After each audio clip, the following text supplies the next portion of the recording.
Toronto.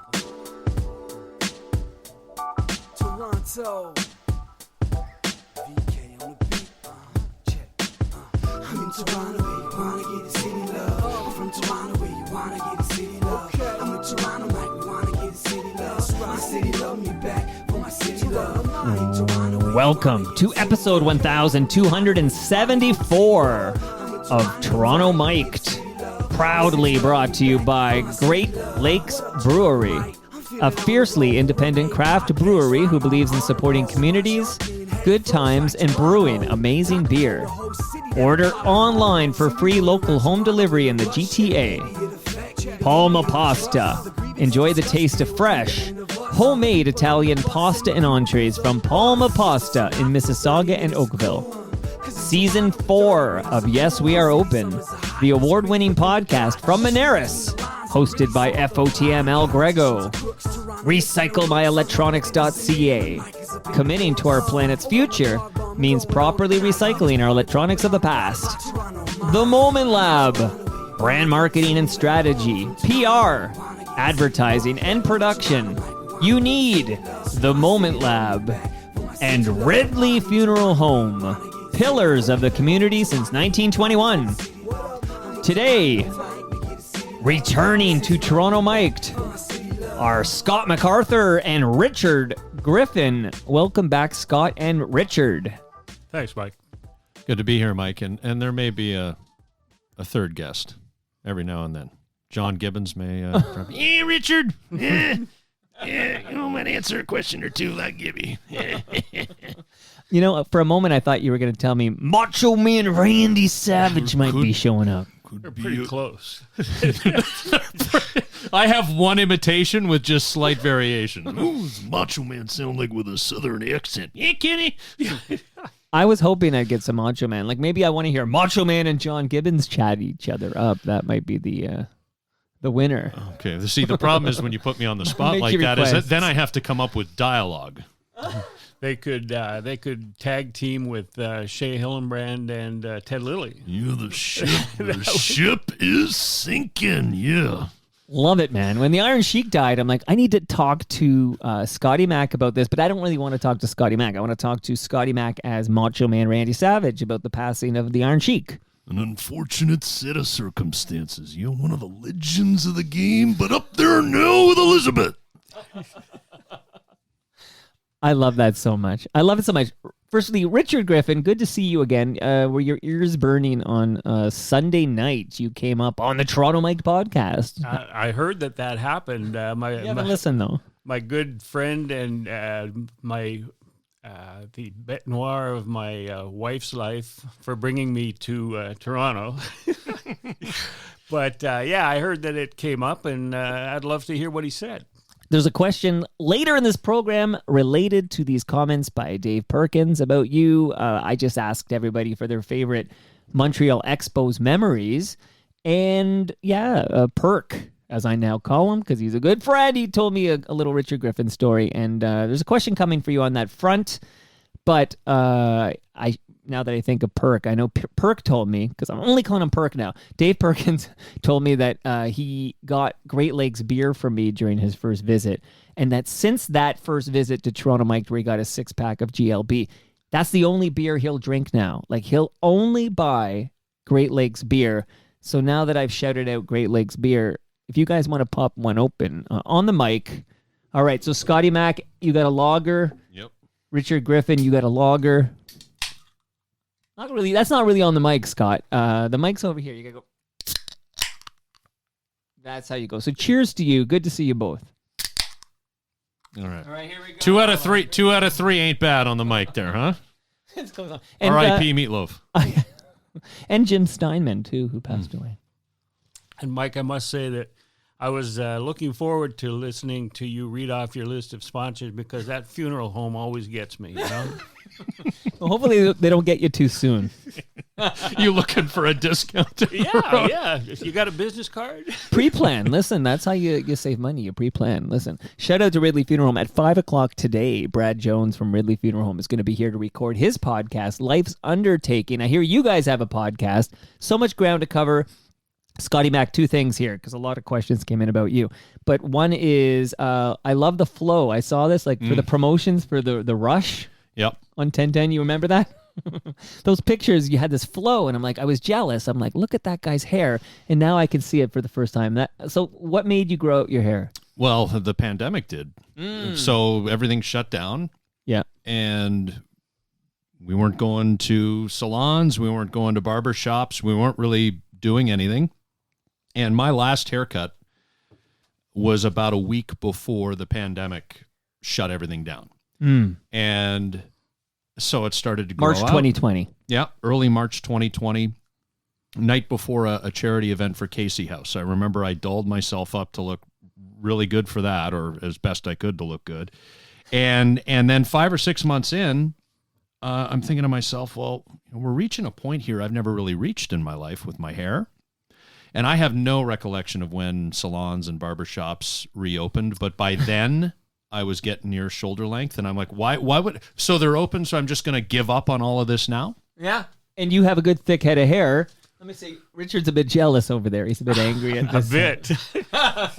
You could go skull it, Griff. Well, you could go shoulder length He's at the got back. like the Hulk Hogan thing going, right? Yeah. I remember the 2020, in March 2020, we were at spring training, and 3 days before the pandemic hit, I went and got my hair cut at the, and it was a Vietnam, or I was an Iraq war vet. And all of a sudden, 3 days later, the pandemic hits. We shut down spring training. And the Blue Jays said, oh, just come back on Tuesday and we'll get it going again. This is just a momentary thing. And I haven't had my haircut since. I actually just popped over to the live stream just to check in, make sure everything's working. That's live.torontomike.com.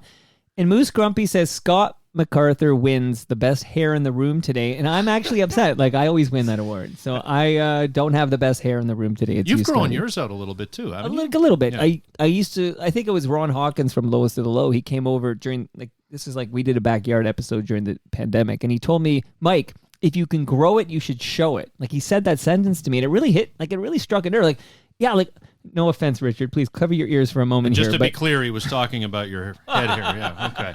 Yeah. I didn't say what he was talking about, but I took it to mean my hair. And yeah, so I got a little more like substance on top just because I can do it. Like, I'm sort of showing off I can do this. Sort of like you can do it and you're doing it. And Richard, I'm sorry, you can. In a great Canadian Olympic tradition, I'm very happy with the bronze medal here. Oh, just bringing the heat. And we're like 5 minutes in. Oh my goodness gracious. And I want to shout out Scotty Mac's t-shirt. We're going to take a picture, the three of us, after this recording. But I love that Quebec Nordiques t-shirt. You were a Nordiques fan? I'm a lifelong Maple Leafs fan, but there's a really good, and I should be able to remember this, but again, everything was before the pandemic. There's a really good sports shop in the distillery. And you probably, you know everywhere. Okay, So- pause, because 10 years ago today, this is June 15, 10 years ago today, in the Distillery District, I got married to the beautiful Monica. Yes, and, I saw that. I happy was gonna 10th, say. 10th anniversary. I love you, Monica. That was at the Distillery District, at the Art Gallery, which is right there, 10 years ago today. Congratulations on your 10th anniversary. Now Did you get photos out front of the sports I got shop that I got my Nordique shirt at? Or no? Yeah, yes, of course. There's like, actually, we did get lots of photos though. There's like a rustic car there, and it's really photogenic, as you know. And we got lots of photos out there, but no Nordique photos. But you were saying in the distillery district, there's a store selling like Nordique stuff. Well, I should know the name of it, but it's an old school Do they have sports old shop. CBC stuff there too? Or? Yeah, and they got a bunch My of daughter NFL works stuff. there. I'm not kidding. My daughter's working there right So now. I bought a Nordique shirt. Okay. Your daughter works there, Yep. and neither of us know the name. I don't know the Perfect. name, but she works there. They have two. There's a location in the Junction, I think, and there's one in Distillery District, and she's there now. She's telling me they've got like CBC stuff, and I don't know. I think Father's Day is Sunday. I think I might be getting like some CBC thing from there. But anyway, we shall see. But I love the shirt. Thank you. The next thing would be if you looked at your old wedding photos and Scotty's in the back photobombing as he's trying on his Nordique shirt. That would be something I'm just doing the George Costanza at the beach there in the background of the Kruger's family photo. I love it. I love all Seinfeld references. Okay, so I'm going to just let the listenership know that if they want the deep dive of your professional lives, which episodes they go to. So for Scotty Mac, August 2019, man, that was a good time, man. Pre-pandemic, Raptors were champs. What a good time in our lives. That was episode 499. In this 499th episode, Mike chats with Scott MacArthur about his years at TSN 1050, his decision to join Sportsnet 590, The Fan, and host Blue Jays Talk, his battles with depression, and his decision to live his life openly as a proud gay man. We talked for 2 hours. We're going to double that today. Just kidding. But what I loved from that episode was the Macho Man Randy Savage impression. Always just throwing it out there, Griff. Huh? Just begging for it every 5 minutes. It's going to get old by the end of this. Yeah, 4 hours. Griff, do you do any professional wrestlers? Do not. Nice and simple. Do not. How's your George the Animal Steel? You got to keep working on it. Okay. Now I want to shout out episode 1187. It was recorded earlier this year. It was just January 2023. Mike chats with Richard Griffin about growing up in Jamaica, working for the Montreal Expos, moving to Toronto and working for the Toronto Star, his time with the Toronto Blue Jays, and why he, and I'm going to put quotes on this one, but I wrote this at the time, why he retired, okay? I don't think you're retired, Richard. We're going to talk about that. You're doing a lot of stuff. But Mark Hebscher co-hosted.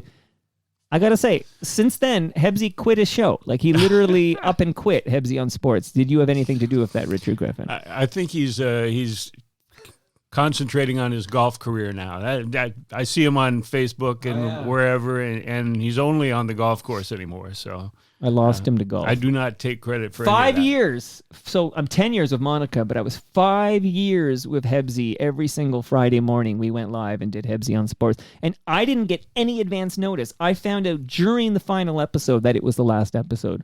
What do you think of that? Did you get any photos in the distillery district to mark the retirement? No, but now that I'm thinking of it, I mentioned the Raptors winning the championship in 2019. Hebsy and I went to that parade together, and we have photos. We went together. Like, that's how close we were. Let's go to the parade together. Okay, I digress. Did you get enough water that day? Did you find a porta potty? I'm just missing Hebsy right now. It all went well because we did the Lakeshore side. Like, the people who had trouble were closer to Nathan Phillips Square. If you stayed on like the Lakeshore part of the parade route, you had a great time. Like, it's easy to escape. You were there for the beginning fun part. It was on time.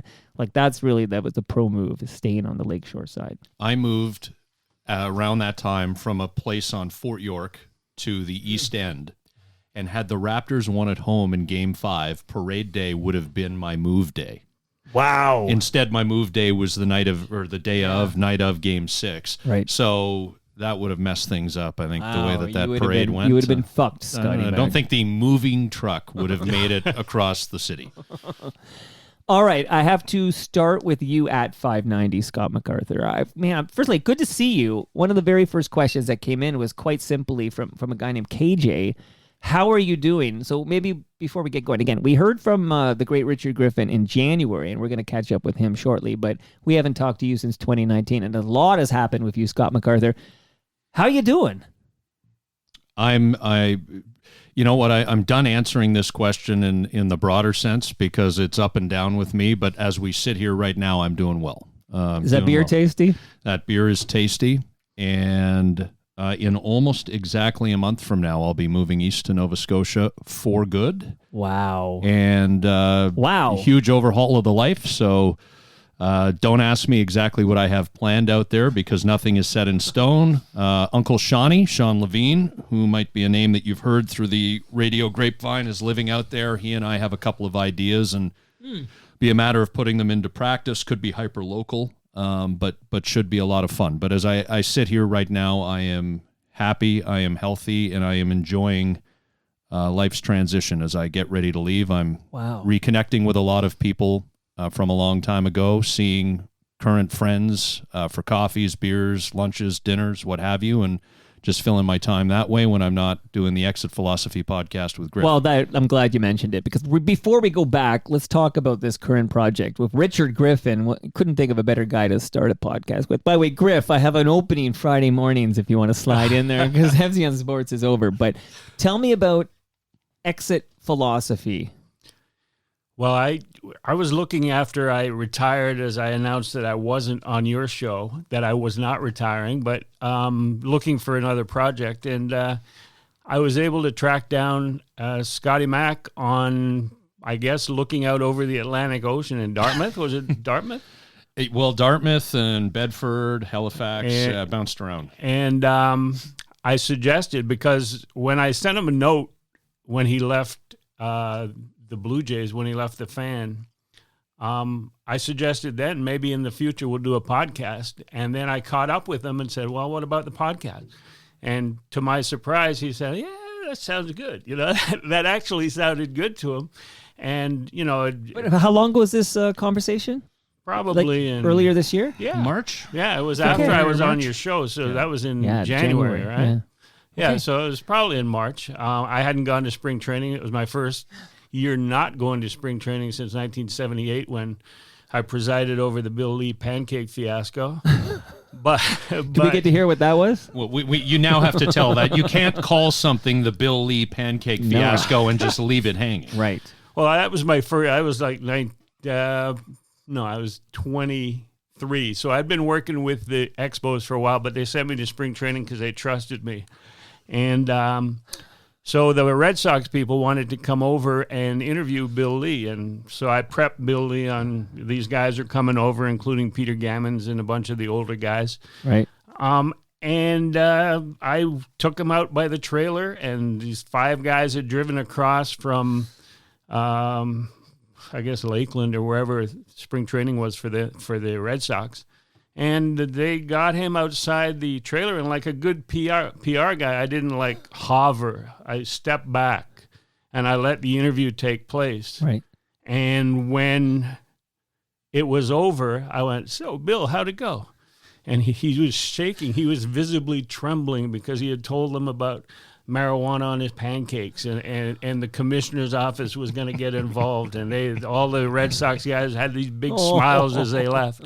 And he ended up being fined, I think, a couple $1,000, and paid it off in dimes, I think, or pennies to some That's amazing. to some convent in Alaska for unwed mothers or something. Paid it off in dime bags. Right. But that was my first spring training, and Wow. my last one, or my one without going, was when I asked Scotty Mac to be to partner on Exit Philosophy. March 2023. And Scotty Mac, the timing was right, and you guys started. So I will tell you, I subscribe to Exit Philosophy. I can show it to you in my Podcast Addict app, and it sounds great. You guys are doing a great job. Well, you know, we're gonna peel the curtain back here a little bit. You have been a help. Thank you very much. Do tell. No. Thank you very much. If you're not watching right now, Toronto Mike is leaning on his hand and just sort of rubbing his forehead, like there might have been a headache or two. But I mean, this is Toronto Mike's livelihood, and we launched our first episode, and we used a particular uploading site that created both an Apple and a Spotify page. And then we used A different the one. uploading site, or whatever you want to call it, that we have since used since the second episode, and it created different Apple and Spotify pages. So when you punch in our name, Exit Philosophy with Griffin, Scotty Mac, you want episodes 2 to 6, and going forward, you don't want the one that has only episode 1 on it. Mike, my yeah. mistake was thinking that because Scotty Mac had spent a lifetime in radio, that Right. all I would need to do is sit down and do the Also, podcast. he's and like he would 40 take years care of old, it. Scotty Mac. Like, He you would were take like, care of the rest. I'm almost 44. really? I'll be 44 on the Still, 26th. I just think that you're of an age where the internet was with you in, I'm doing the math here, in like grade school. But I the only podcast I'd ever And done before. I thought that because of that, I could leave the technical stuff to Right. Scotty Mac. Right. And And he seems bright enough. it seems now, historically, Keyword. in hindsight, that all he ever did was go into the studio, sit down, talk, Right. and leave. He's Right. like a koala bear. Ding, Right. ding, ding.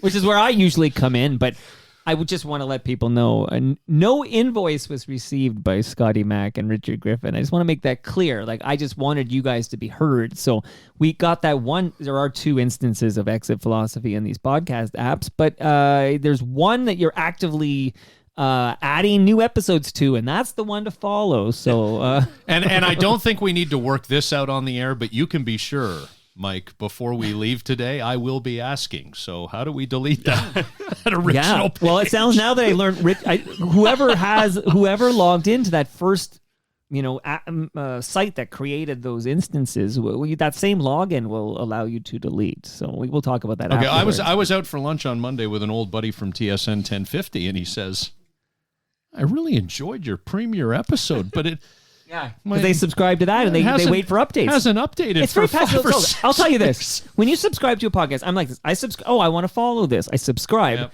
Kind of out of your mind until new episodes drop. It's like you just go about your life listening to stuff, and then you get a little notification. Oh, there's a new episode of Toronto Mike, for example. Oh, look, Scotty Mac and Richard Griffin return to Toronto Mike. I'm going to press the button to download because I'm going to listen to that on my bike ride or whatever. Yep. But if you don't get updates, you're still subscribed. It just sort of like it's dormant, like it's invisible to you until there's new episodes. But don't worry. As out of mind as we may have been to everybody else, we were front of mind for my panicked brain. I was like, how do we we're gonna fix that. make Okay. this up? So let's go back, and then we'll get back, and then we'll work our way to current day, and we'll get more. I have more questions about exit philosophy, etc. But when we last talked, Scott MacArthur, you were on the air at the Fan 590. I don't think, were you morning show? I think you were just like doing Jay's talk or something. Yeah, there was a transition into mornings, did some late summer, midday, worked with a bunch of different people. And that's yada, yada, yada. Yada, yada, yada. Fast forward to September 29th, 2021. Shit canned. Bye-bye. Okay, you were fired from the Fan 590. Well, I believe the kids call it laid off. Well, I don't call it that. I call it fired. I call it fired. Sounds like fired to me. Laid off suggests like, oh, you'll be back when things improve. No, I call it fired too, but then I always get corrected. No. Fired means that you. That's not true. You did something wrong, No. or you were fired with cause. No. So I was laid off, but I consider it fired. You can be fired without cause. It happens in radio every single day. It happened to many, many people at Bell Media just this very week. It happened at the Athletic. Yep. And then today, I heard FOTM Scott Stinson got it from Post Media. Yeah, I saw that on today, Twitter. and he's a good FOTM, much like you guys. But here, let me get to some specific questions, and then I have specific questions, and we'll see how Scotty Mac is feeling with sharing here. But Eric says, before Scott became the full-time host on the Fan 590's morning show, he filled in for a few mornings during the summer alongside Ashley Docking and Donovan Bennett. I really enjoyed listening to this trio. Their young progressive voices were refreshing. Did the PD in charge ever consider that this trio might be the full-time morning host? That's sort of the question, but I'm curious about the Donovan Bennett angle here. Why not Scotty Mac and Donovan Bennett? You two sounded great together. Well, that would be a question for Dave Cadeau, the PD of the time, or maybe even Donovan. I'm not going to speak for Donovan because he and I never talked about this, but I'm just going to offer my insight to the extent that I understand the industry I used to work in, which is that Donovan does a lot of different things and does a lot of different things very, very well.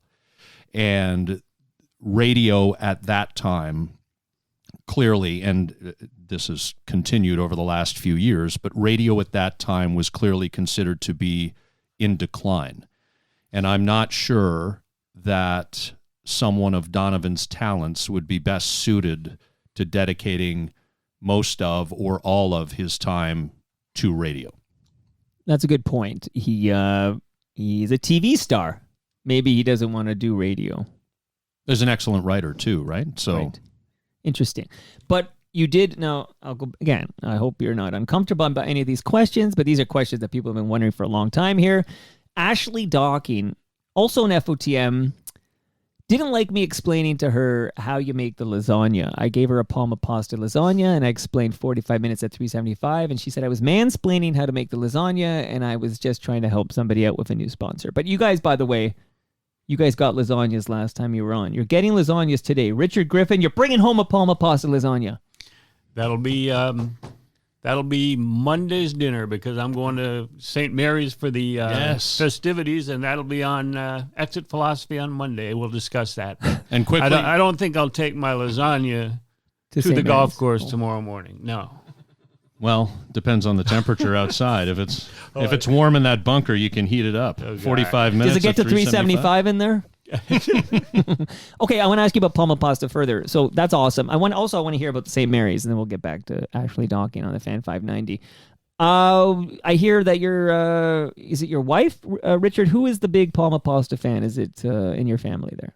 It's my wife. Yeah. It just I didn't have to mansplain to her or anything. It was like boom, show up at the dinner table and there it is, and it was delicious. I don't know how to explain anything unless I am a man, and therefore I guess every time I explain something, it's mansplaining. I'm not sure how to get around that one. I've been trying to wrestle with that for a while. But I'm glad you like the palma pasta because it's delicious. And 10 years ago today, this is before they were sponsors, so I paid this invoice. I want you to know that. Happily, I catered my wedding at the Distillery District 10 years ago with food from Palma Pasta, and everyone loved it. That is a wonderful family-owned four different locations in Mississauga and Oakville. We love our Palma Pasta. So, Scott, you get a lasagna as well.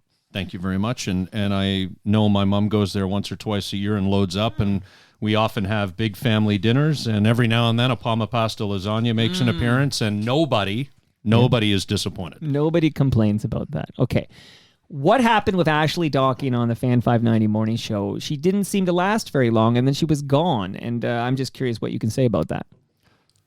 Well, you would have to ask her what happened to her on the Sportsnet 590 The Fan morning show. I can speak only for myself and the decisions I make for my life. But as an adult, the decisions I make for my life have consequences, both good and bad. And I am sitting here right now, moving to Halifax in a month and doing a podcast with Richard Griffin, and no longer employed by Sportsnet 590 The Fan or anywhere else in the traditional media. And those are the consequences I face, and I am responsible for whatever consequences, good or bad, I have faced in my life. Did Richard write that statement for you? He's auditioning to be a foreign diplomat and doing quite a good job at it. I think there was some PR assistance. That's well said now. Okay, but it's only getting trickier from here before it gets better, Scotty. So you were teamed up with a former NHL player named Mike Zigomanis. I can speak for Toronto Mike. I'm going to speak about myself in the third person here. That's how important I am. So Toronto Mike. You got to do it in the Rock's voice, though. That's your department. Okay, I can't even hit those notes. Do you want to do the Rock? Can you do a Rock? Toronto Mike. No, actually, I can't. I'm not even going to pretend. I had a horrific experience with this person. That's all I'll say, and it was because of an innocuous tweet during the COVID-19 pandemic, the heyday of the COVID-19 pandemic, where your former colleague Mike Zigomanis was tweeting false anti-vax statements, and FOTM Damien Cox was retweeting them and arguing with him. And at some point I tweeted at Damien to stop giving Ziggy oxygen. I was tired of the anti-vax stuff on my Twitter stream. And Mike Zigomanis screen capped that, put it on his Instagram, and suggested to his legion of followers that I wanted him to die by depriving him of oxygen being necessary to sustain human life. Meanwhile, I use that expression, stop giving him oxygen, the way that you guys know that expression to mean, which is I don't literally want you to stop giving him oxygen. Regardless, horrific calls to all my sponsors. It was actually I stayed off Instagram for about a month.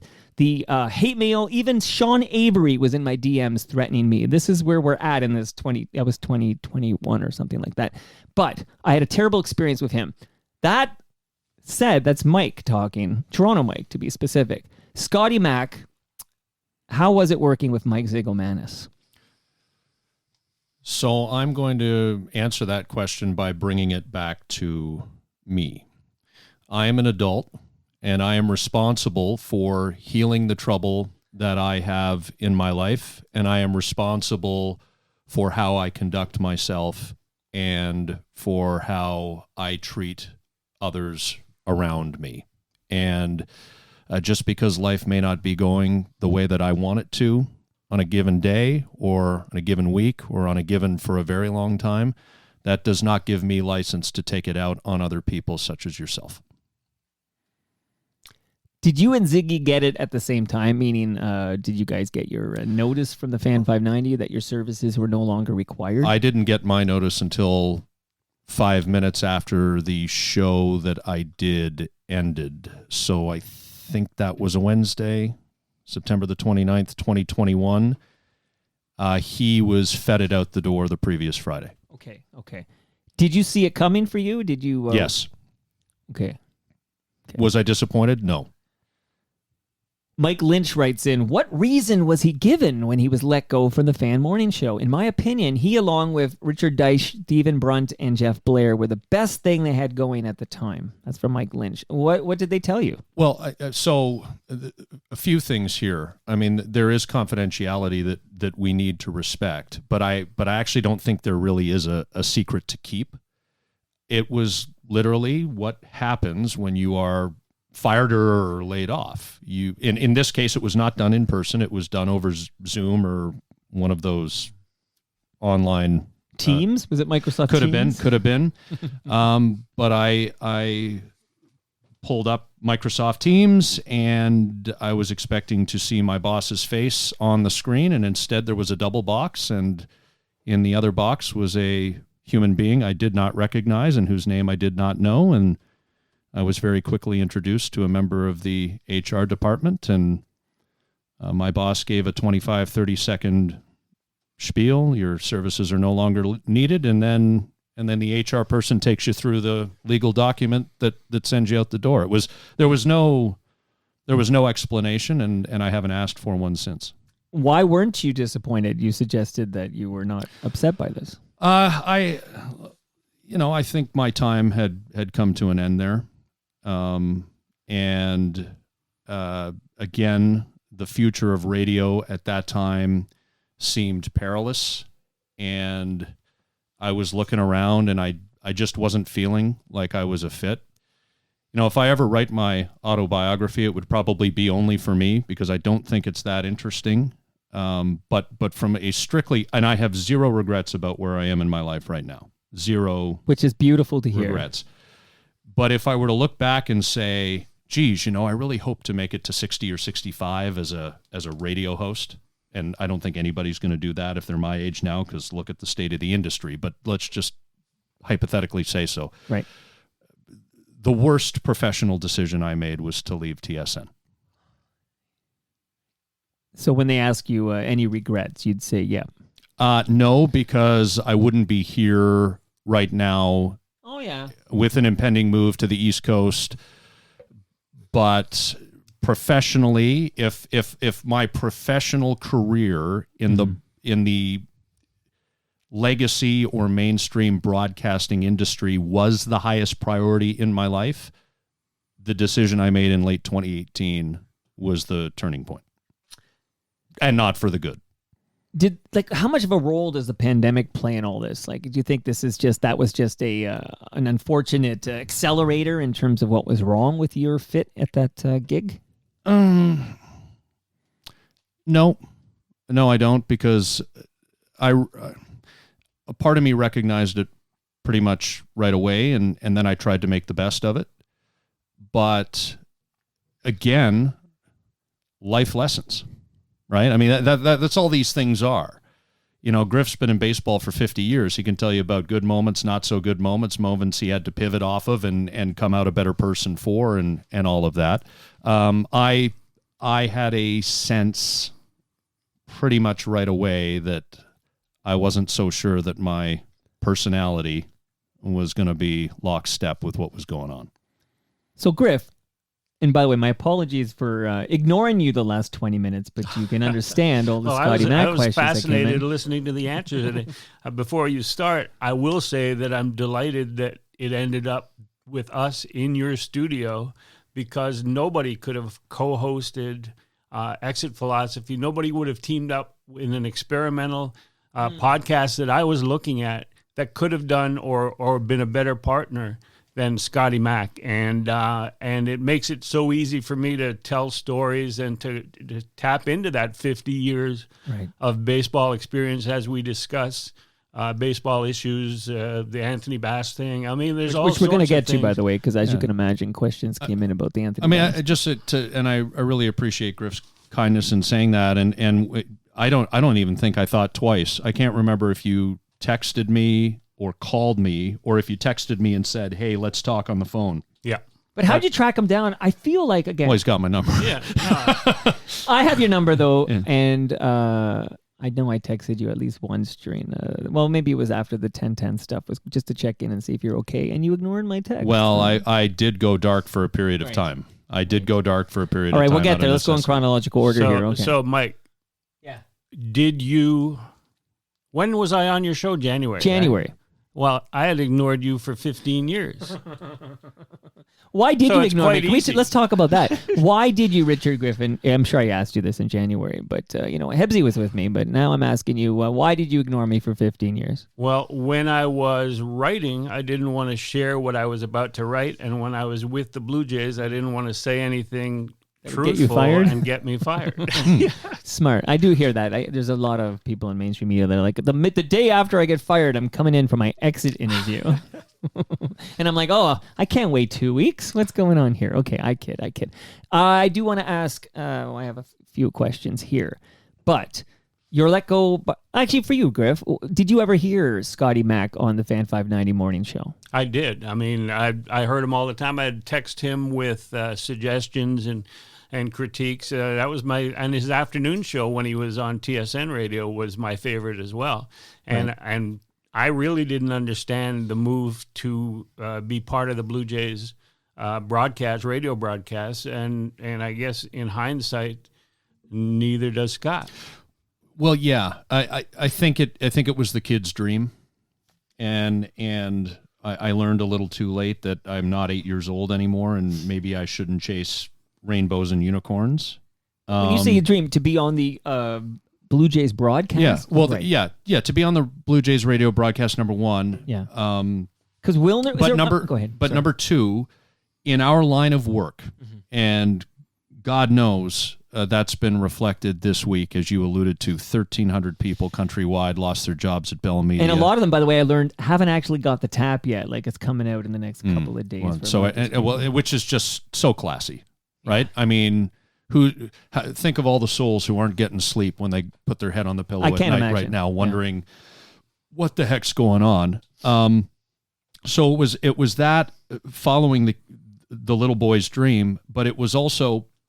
we are conditioned, and weeks like this remind us that conditioning is necessary to just assume that the cat and mouse game is a daily, weekly, monthly thing. We are the mice. The layoff monster is the cat. And so my feeling was my two happiest professional years in a very long time were the Scott MacArthur show years at TSN 1050 and 17 and 18. But my feeling was in that moment that that's all I was doing, and that radio, of all the media, is in decline, even back then. And so if I'm just hosting a mid-afternoon show, I'm not in a prime slot, morning or afternoon, if numbers start to come up, could mine be in that mix? I had no reason to believe it at the time, but then I'm not going to just assume and play it safe. And so I made a move to try to, keep a step or two ahead of the cat that is layoffs. But Scotty, I would say that barring your dream of going to join the Blue Jays broadcast, the best years of your reporting on Blue Jays baseball and sports were when you traveled with the team from 2013 to 16. And to me, that was I don't know internally whether you were the happiest at that period, but I have not enjoyed myself traveling with anyone more than those years when you were there, because you made it fun. You were on top of every major issue, and you were doing a great job. Yeah, and you were a mentor. And you know, it's funny about Exit Philosophy that this is not actually the first podcast that Griff and I have done. It's the first podcast that we have done that's actually got an attempt behind it to, you know, promote it. Yep. And, you know, let people know that it, you know, exists. But we had what was called the Baseball Podcast, and Gregor Chisholm was with us on that. During my days at TSN, you were still at the Star, and Gregor, who's now at the Star, was at MLB.com Right. covering the Blue Jays. Keegan Matheson took his gig at the MLB. Yes, he did. And we would do the Baseball Podcast on road trips. We did one, so we'd go out about 5 hours before the game, so an hour and a half before the clubhouse would open, and we did one from the tall tables out in left field in Seattle. Edgar's. You've probably seen Edgar's. Yeah. When home runs are hit to left field at T-Mobile Park. Yep. That's named after Edgar Martinez, a little bar in there. We did an episode on top of the Fenway Monster seats. Wow. I mean, we didn't have cameras, Right. so the visual wasn't for anybody but You know the what, though? three I of like us. I but- like the theater of the mind experience of a podcast. Yeah, but we would always go in on, what was it, Griff, at home, that second level, Yeah. the TD comfort. So you had a area. rapport already. So you Absolutely. two liked each other, obviously, and you had a rapport. And then so obviously when you get the call from Richard Griffin, yeah, it sounds like a slam dunk. Well, for him. can I tell the Steph story? You have to now. I got to tell the same Steph rules story. apply to you that apply to Griff. Okay, so here's the deal. Yeah. I think this was the night that Griff and I became pals, because it was my first year on the beat. We were like friendly before, but we truly became pals. So the Jays are in Oakland, and we're both staying at the Courtyard in San Francisco on 2nd Street. And the rule was, and in your first year on the beat, you learn all the sort of written rules, but also the unwritten rules. The rule in Oakland was always that if you are the second to last person done your work on the beat, you don't leave the last person alone, because the walk from the Coliseum, and Oracle Arena is next to it, the walk from the Coliseum to the BART, the Bay Area Rapid Transit subway stop, is somewhat lengthy and not safe at 11 o'clock at night. So Griff and I were the last two. We go hit the subway, get off in San Francisco on Market Street near 2nd Street or 2nd Avenue, whatever it is. And we're walking back to the hotel, and I actually had a little bit more work to do. And Griff says, Scotty, why don't we just tuck into this little hole in the wall here and have one beer to end the night? And it's a place called Steph's. And I actually shot, I looked it up the other day, and I sent Griff the screen cap that I took. Steph's is permanently closed, but it was this nook in the wall. And we went in for a beer at about 11:30 Pacific time, 2:30 a.m. Eastern. And I had some contributions to make to the morning show on TSN 1050 the next day, so not many hours away. Right. 3 hours and 9 pints each later, Griff is upright and walking back to the hotel.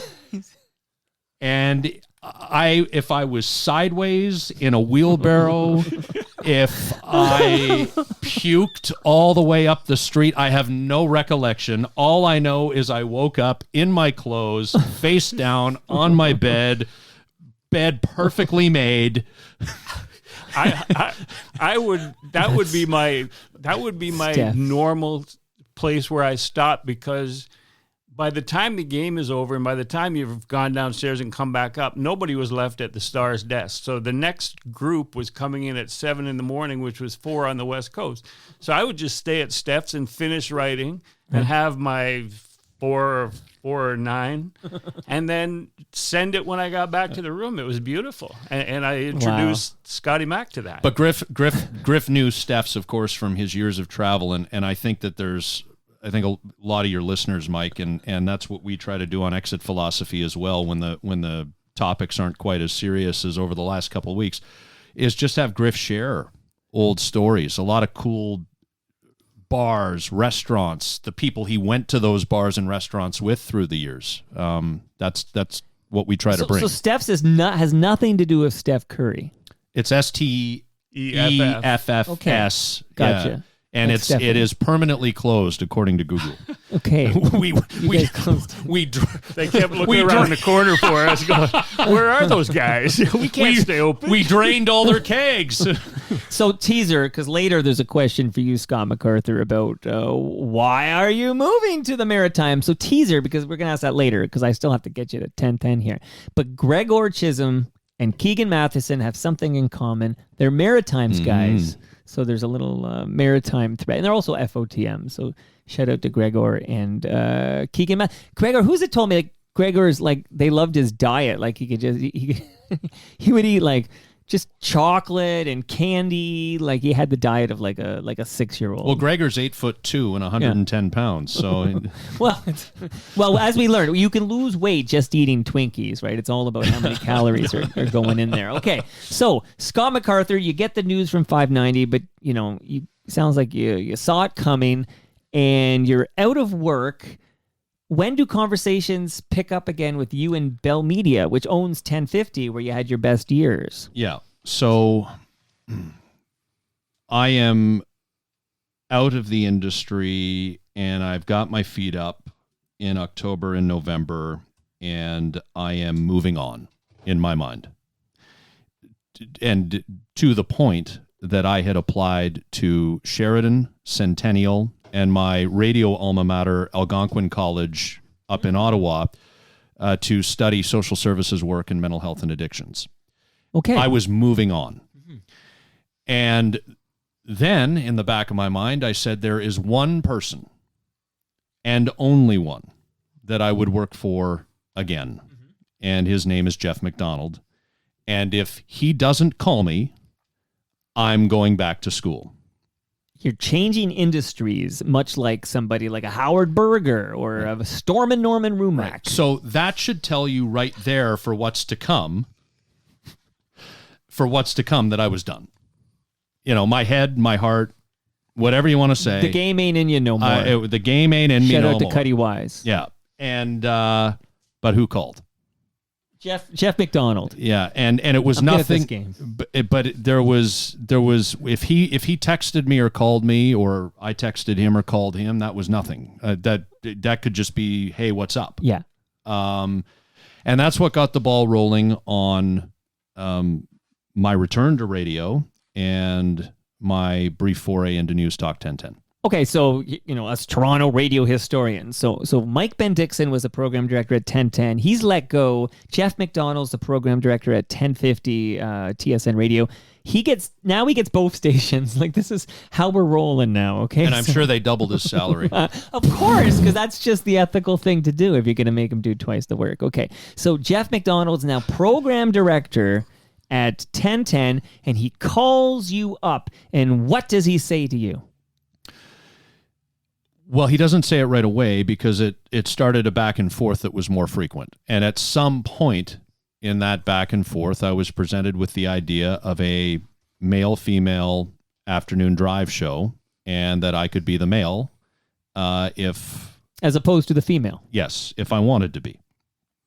And so we continued to talk, and the result, obviously, was that we came to an arrangement, an agreement, and the show launched, it was the second Monday. Whatever the date was, it was the second Monday of April. Well, first we had to get those promo shots of your flow there, just to sort of, just to piss off me and Griff here. Like, what the hell is this guy with that flow? But, okay, so let me just set the table a bit here. The Rush was, I happen to have had Ryan Doyle and Jay Mad Dog Michaels sitting in the same seats you guys are right now when they launched The Rush on 1010. They came over, they're both FOTMs, and they talked about this new afternoon drive, The Rush, and they kind of told me about it. Ryan Doyle gets let go. Mad Dog goes to Montreal to be on Shome. Montreal will come up later. I hear Richard spent some time there. Okay, so now we have a new Rush getting launched, and did you get a chemistry test with Rashmi Nair? Like, how does that work? Did they say, hey, why don't you, are you guys going to go out for dinner and see if you like each other? Like, I'm always curious how that works when you're paired with somebody on the radio. Well, we didn't do a chemistry check in terms of like a trial show, but we met a couple of times and we got along great. And we got along great the entire time. Yeah. She is an FOTM as well. The most disappointing thing of this story for you, Mike, because I know that you love drama and controversy, is that only when it exists. Is that there quite literally is none. Okay. Well, okay. So Rashmi Nair, by the way, fun fact, like they asked me to do it again. They keep asking, but they don't give me lasagna, and they don't give me a speaker from Monaris, and they don't give me beer, but they asked me to do this debate show on CTV National News. And last time I did it, I was debating Rashmi Nair. So there's a fun fact for you, Rashmi and I. What was the topic? 3 different topics. One about like soccer referees wearing. I don't actually love the topics, although I did do some Seinfeld references that seemed to please the host of the show, a guy named Mike. Giddy up. All right. I'm out there, Jerry. I'm loving every minute of it. Okay. So you and Rashmi Nair get along fine. You're hosting The Rush. Why? Like I got to know in detail. All of a sudden, this is how it was from my perspective, because people are like, where's Scott MacArthur? Mm-hmm. Like, they still say, like, The Rush with filling in for Scott MacArthur. Like, they do a bunch of that for a long time, but you're not on the air, and you're noticeably absent. And then all of a sudden, one day, it's like, they stop saying your name, and then it's like, I don't think Scott MacArthur's coming back. Like, is Scott okay? You seem to just disappear. What happened, man? Okay, so almost immediately. Now, I live in the East End, and the station is located at Richmond and John. So I had about a 40-minute walk to work, 40-minute walk home from work. And I'd take a powder for 15 or 20 minutes downtown after the show, meeting over the lunch hour, go buy lunch, whatever. So I was walking a lot. And for as much as I like to consider myself an expert in all areas mental health because of the way that my life has gone, I'd never actually suffered from anxiety. So I didn't know what the symptoms were. They started almost right away with me walking to work in the morning and going for that lunchtime walk, trying to regulate my breathing because my heart wanted to jump out of my chest and my brain was spinning at 1,000 miles a minute. The environment was fantastic. Jeff McDonald's a wonderful human being, still is. Rashmi Nair is a wonderful and talented human being, still is. Our producers that we worked with behind the scenes and technical producer, wonderful human beings. The environment was fine. There was nothing I could look at now and go, what? Like, there's nothing causing this. Like, what? That I figured would subside as I eased into the role and time passed. Problem, it continued to get worse. Fast forward to the summer. Mm-hmm. Now, when I was a little kid, I had some allergies. My parents put peanut butter on my toast when I was 3 years old, and I broke out into hives. I have not eaten peanut butter since, for example. Used to get allergy shots, allergic to some animals, blah, blah, blah, blah, blah. Goldenrod, I get hay fever. Pop a pill, the roof of your mouth gets itchy after August 15th. It's all that fun stuff, right? People with springtime allergies know all about it right now. Yep. Problem is, in the middle of summer, I'm starting to break out. And I'm like, why do I have a rash on my wrist and on the top of my hand and around my waistline where my boxers sit? This is not normal. Are my allergies in middle age coming back? No, wrong again. That was anxiety-induced hives. So now we are progressing into an area, again, that I am not familiar with. And I did not know that that's what it was until I talked to a doctor about it much later. And fast forward later into the summer, and when I took my leave on doctor's orders, I was no longer eating and no longer sleeping. So we're done. We're done at that point for a period of time. I went and saw my doctor thinking I'd get a 2-week doctor's note. He looked at me and he said, 2 months minimum. Wow. And I said, what? And he said, no, you need to go away from your job. And I was like, all right. He said, you come back and see me in 6 weeks. He put me in touch with a website called Greenspace, which is essentially a place that you go fill out a form. They read that form and pair you with the best psychotherapist possible. So I went into therapy, and out of further conversations with my GP and my therapist, I, as a lifelong people pleaser who doesn't like disappointing others, was able to formulate the words, I know what's causing this. I don't want to do this anymore. And so it was at that point that we began the process of figuring out a way to extricate me from the situation. But I want to be very clear, out of respect to everybody else who was affected by this. Bell Media was not only fair to me, they were more than fair to me. Jeff McDonald, Reshmi Nair, and the producers, who are more than 2 or 3 behind the scenes, were all terrific and are all terrific. So I want to be clear, there was nothing external. There's no drama vis-a-vis anybody else. Well, it sounds like your body, like you already knew this when you said that the only call you'll take to discuss this is from Jeff McDonald. Like you basically had already decided only one human being could talk you into another. Well, like Mike, I can be a flighty, flaky idiot like anybody else, but you know what? It's one thing to say I'm done, and then it's another thing to actually, apply and be accepted to a bunch of colleges around the province with the intent of changing course. Right. Like I was that far down the road. So I think my actions, in hindsight, with a clearer head, my actions suggested long before that I was in fact moving on in my heart, soul, mind, whatever the hell you want to call it.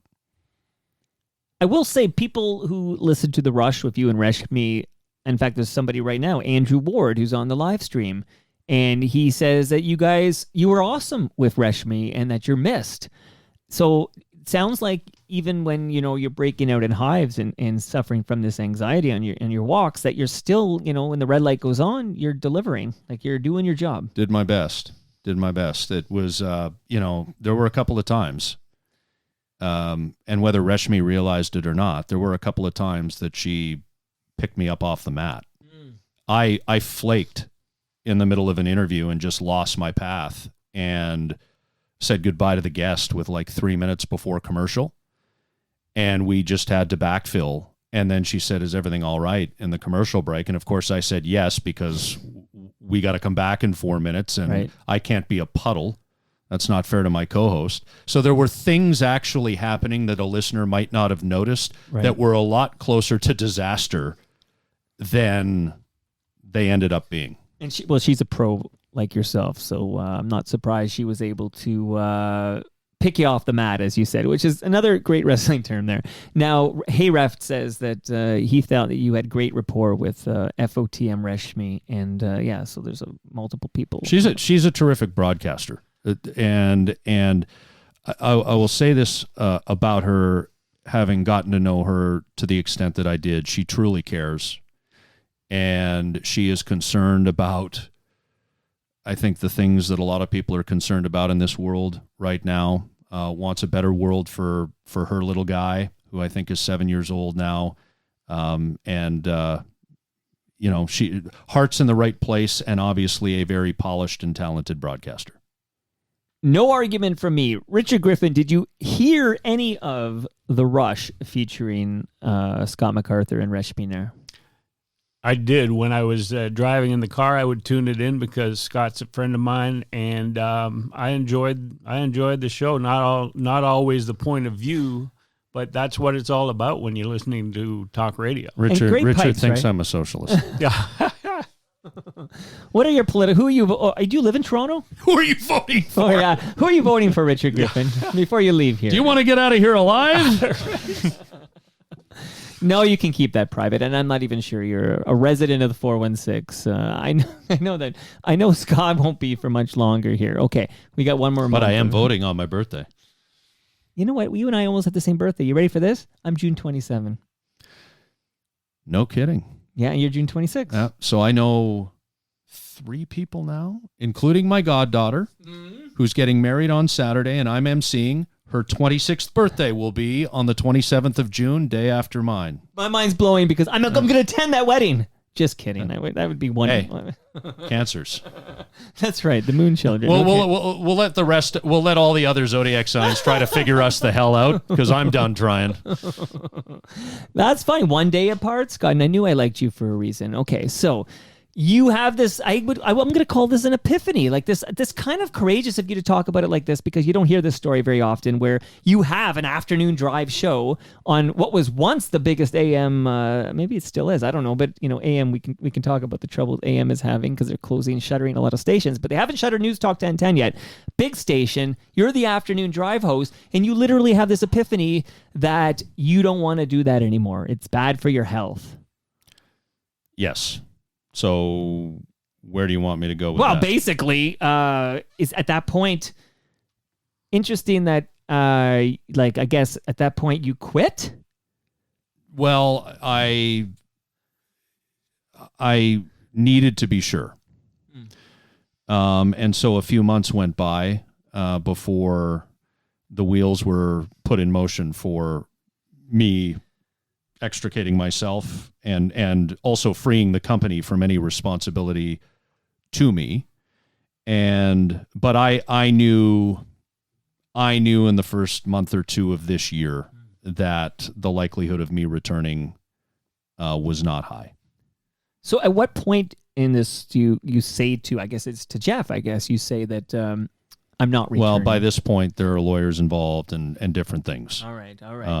Yeah, so we tidied all of that up, and I was out a few months into, probably late March, early April. So Daryl asks a question that I'm wondering right now. Daryl wants to know what brought on the move to the East Coast. And just for the record here, you're not a Maritimer, right? You're a Toronto guy or a GTA I'm an guy. Oakville kid, born and Oakville raised, worked in Ottawa for a little more than a decade, been in Toronto back in Toronto since 2011. So where I mean, it's beautiful out there, but the winters are rough. Like, where is this? I only visit there in the summer. Ask Stephen Brunt was just here.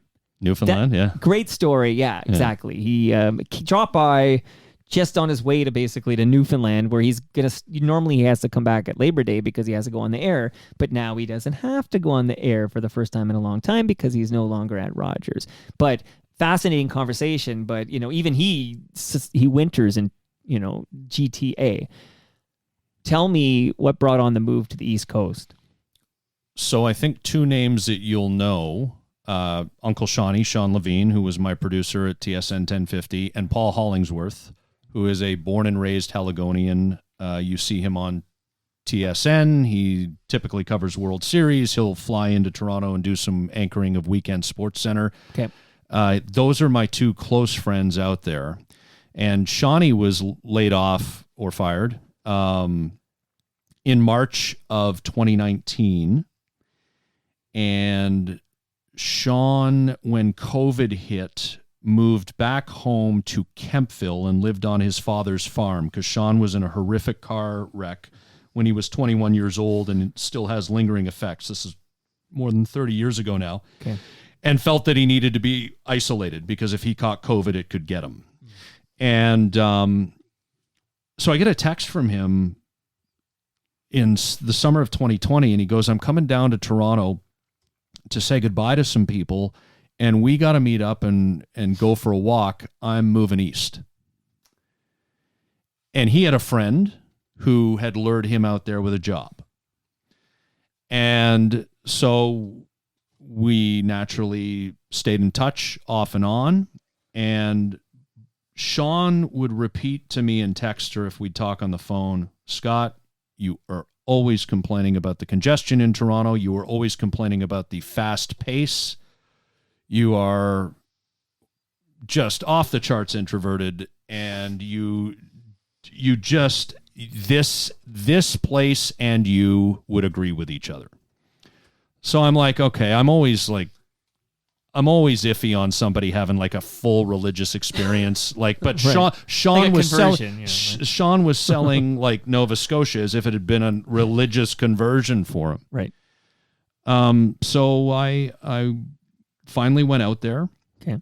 Around the time everything was wrapping up, And when is that? That's like February or yeah, like March, April. March, April. And I spent a good period of time out there, a number of weeks, and I absolutely fell in love with the place, fell in love with the people.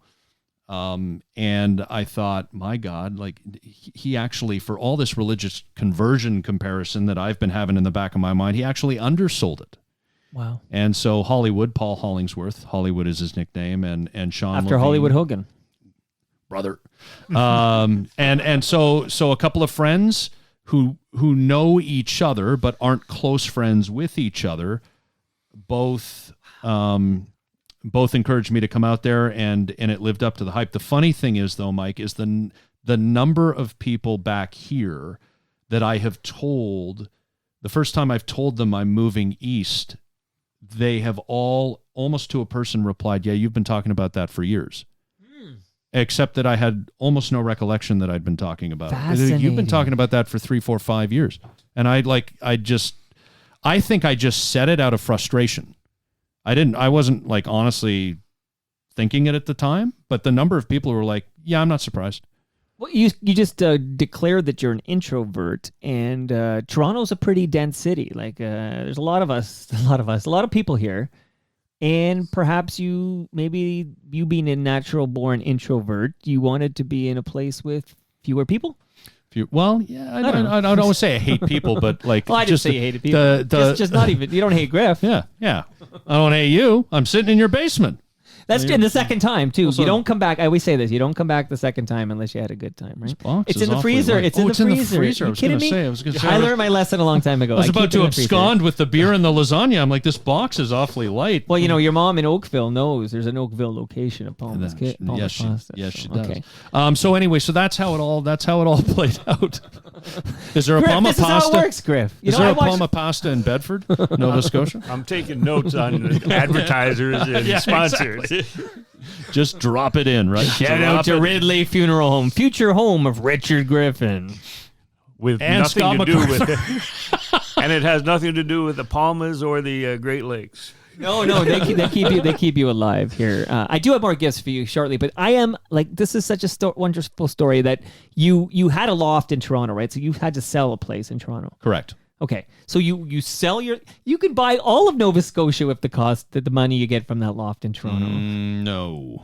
That's what I not was with the price. told. Not with the prices in Nova Scotia now. So can you be more? Now again, no, don't worry. I'm not going to show up at your front door unless you invite me. You're but invited. Like it's not Halifax, right? Like Build me a studio while you're visiting. By the way, Dude, I would love you kidding something me? like this. So in 2019, I think it was it? No, maybe 2018. We did a family road trip. Like my 4 kids, so 6 of us drove to Prince Edward Island, and along the way we had these great stops for a couple of days here and there. And I loved my visit to Halifax, but I also visited around there. There's where is the Blue Nose? Where's the Blue Nose? Lunenburg.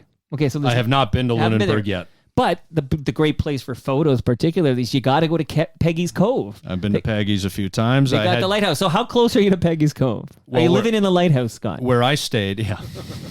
Are you a lighthouse? That's where an introvert goes. Yeah, The lighthouse at Peggy's Cove. I don't think the people who man the lighthouse would be okay with that. I don't know. Does anybody go into that lighthouse? But I've been to the Sue Wester, which is the restaurant at Peggy's Cove. Okay.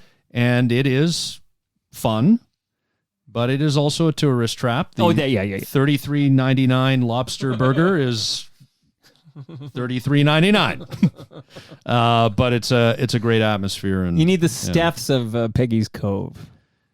we need the Yeah, staffs. so I'm calling That's back right. to the Yes. the Griff story that's a because link. I see Griff here and I realize I haven't talked to him in another 30 minutes. So I'm going to shut up for like 45 Well, no, minutes. To be honest, and Griff will understand this as a man, the media man, host of his own show, and he writes his own great Blue Jay stuff, which we're going to cover in a moment here. He understands that you're a bit of an enigma, Scott MacArthur, because the 590 thing goes down. You get fucked there basically. You don't think so? No.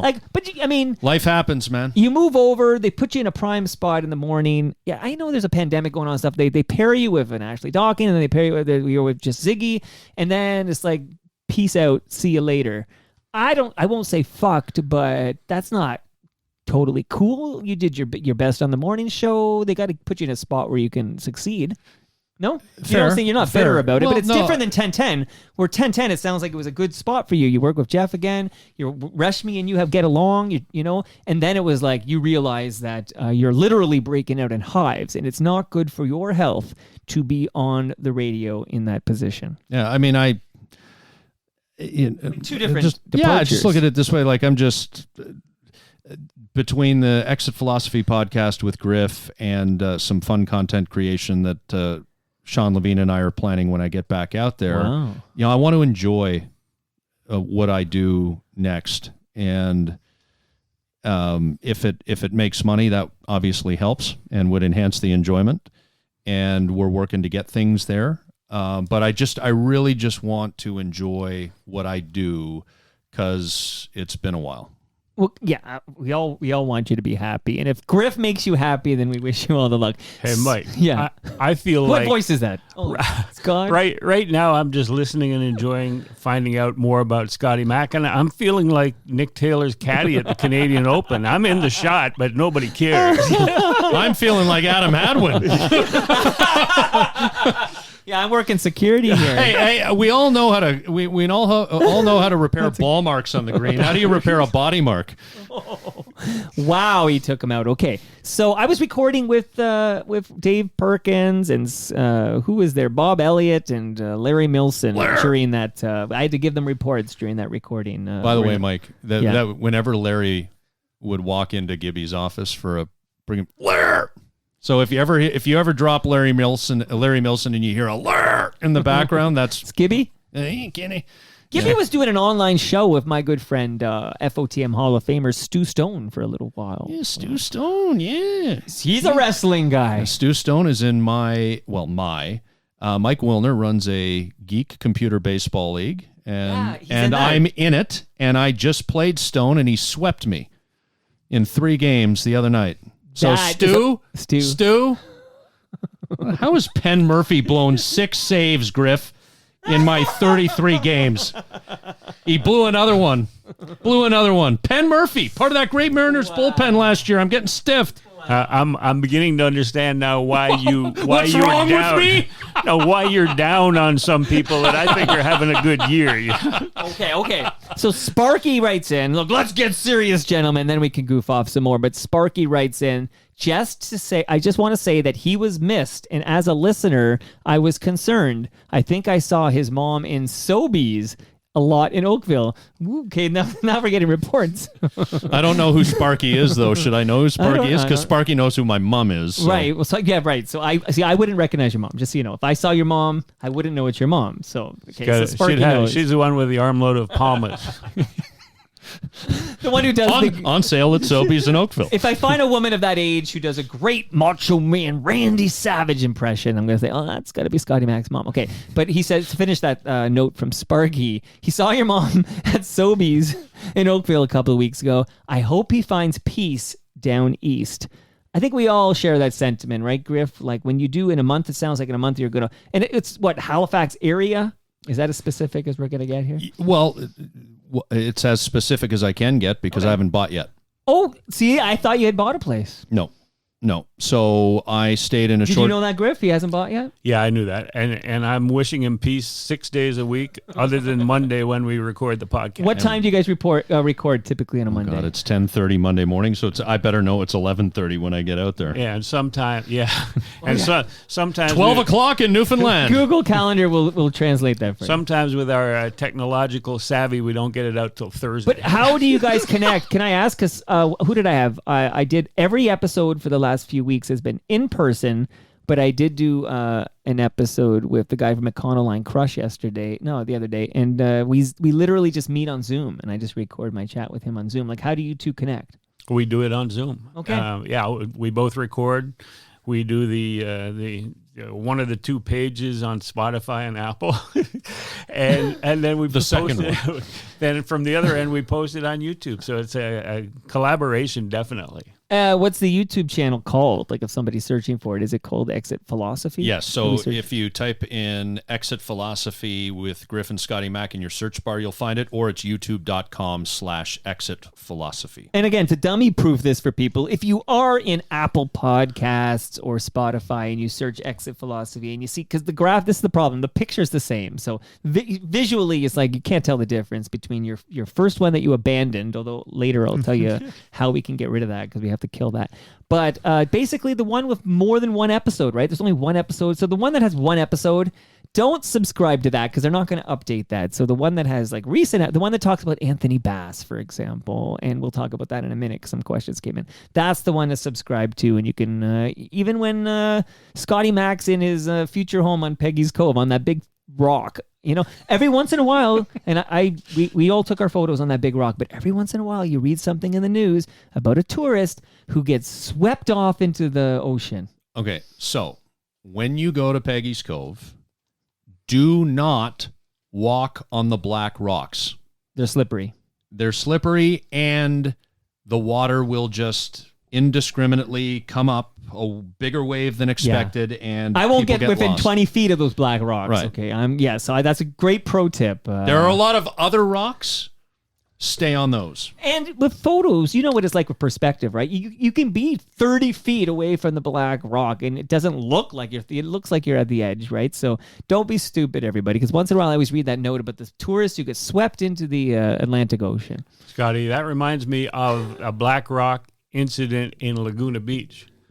So we'll talk about that on Monday on the podcast. Oh, Are you going to shout out your Toronto Mic'd appearance on Monday? Because I'll be listening to hear if you talk about your Toronto Mic'd appearance. So that's the plan.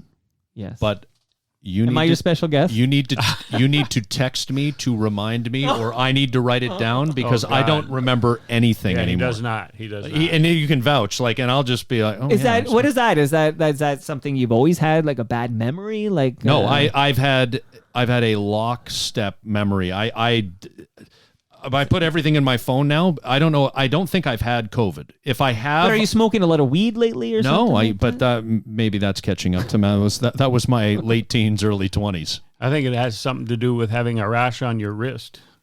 And we're not talking about Madani here. Oh, that's right? who I thought he was talking about. So Arash Madani, who's an FOTM, Yep. lives in New Toronto. That's the neighborhood you're in right now. I could throw a rock and hit the guy. Yes, he does. And I might just do that, Arash. Okay. All right. Shout out to Arash Madani, who I saw at Steve Buffery's retirement party last month. Anyway, shout out to Arash Madani. Okay. Two Night Owls writes in, ask Scotty Mac, with all that knowledge, why isn't he on the radio? I could listen to him for hours and hours. So we've kind of addressed why you're not on the radio. I think we were clear. But we can tell him you can hear Scotty Mac's great pipes, not just on episode 1274 of Toronto Mic'd, but on Exit Philosophy with Richard Griffin. And I think I follow Two Night Owls, so I will shoot him or them a DM when I get home, if I remember. Yeah, we can't assume gender on Two Night Owls. There's no gender. They were always identification. posting photos. I think they're a married couple. Okay, but I think he's the one who tweets. Okay. If history is any indication, because I remember them. So I have two things I have to remember. Shout out to Toronto Mike on Monday's Exit Philosophy and DM Two Night Owls when I get back with a link to Exit Philosophy. This if I don't show up to my goddaughter's wedding on Saturday, it's because all of this has pushed the memory. Do you use Google Calendar? I do religiously now. So my whole TMDS runs on Google Calendar basically, but I also use Google Tasks for when it's like something like, you should do this or whatever. And I realized a long time ago that if something's going to happen, it's either a calendar entry, so there's a block like this, or it's a Google Task, which is something I stay on top of. Mike, if you get a DM from him, then we'll have a shout out to Two Night Owls on Monday. Yeah. Which is just as likely. Oh yeah. No doubt. I got some other great questions here. So now we have basically you and the lawyers and everybody get you basically divorced from 1010 so you could be happy. And part of being happy is leaving the big smoke here. By the way, my tip for you, and it's too late now, but you talk about you don't like who likes the congestion in Toronto? I don't. But I solved that with a bicycle. So like a bicycle, and I'm not like there's no congestion. I'm everywhere. I'm everywhere I go. I was at 401 Richmond the other day for this museum. I was at Hyde Park last night for a soccer game. Bicycle. That's the secret. Okay. I'm not here to mansplain to you how to get rid of congestion. I'll get one in Halley, and I'll ride it all the way up to the Annapolis Valley, where I'll walk on the Bay of Fundy at low tide. Moncton? Is that Moncton?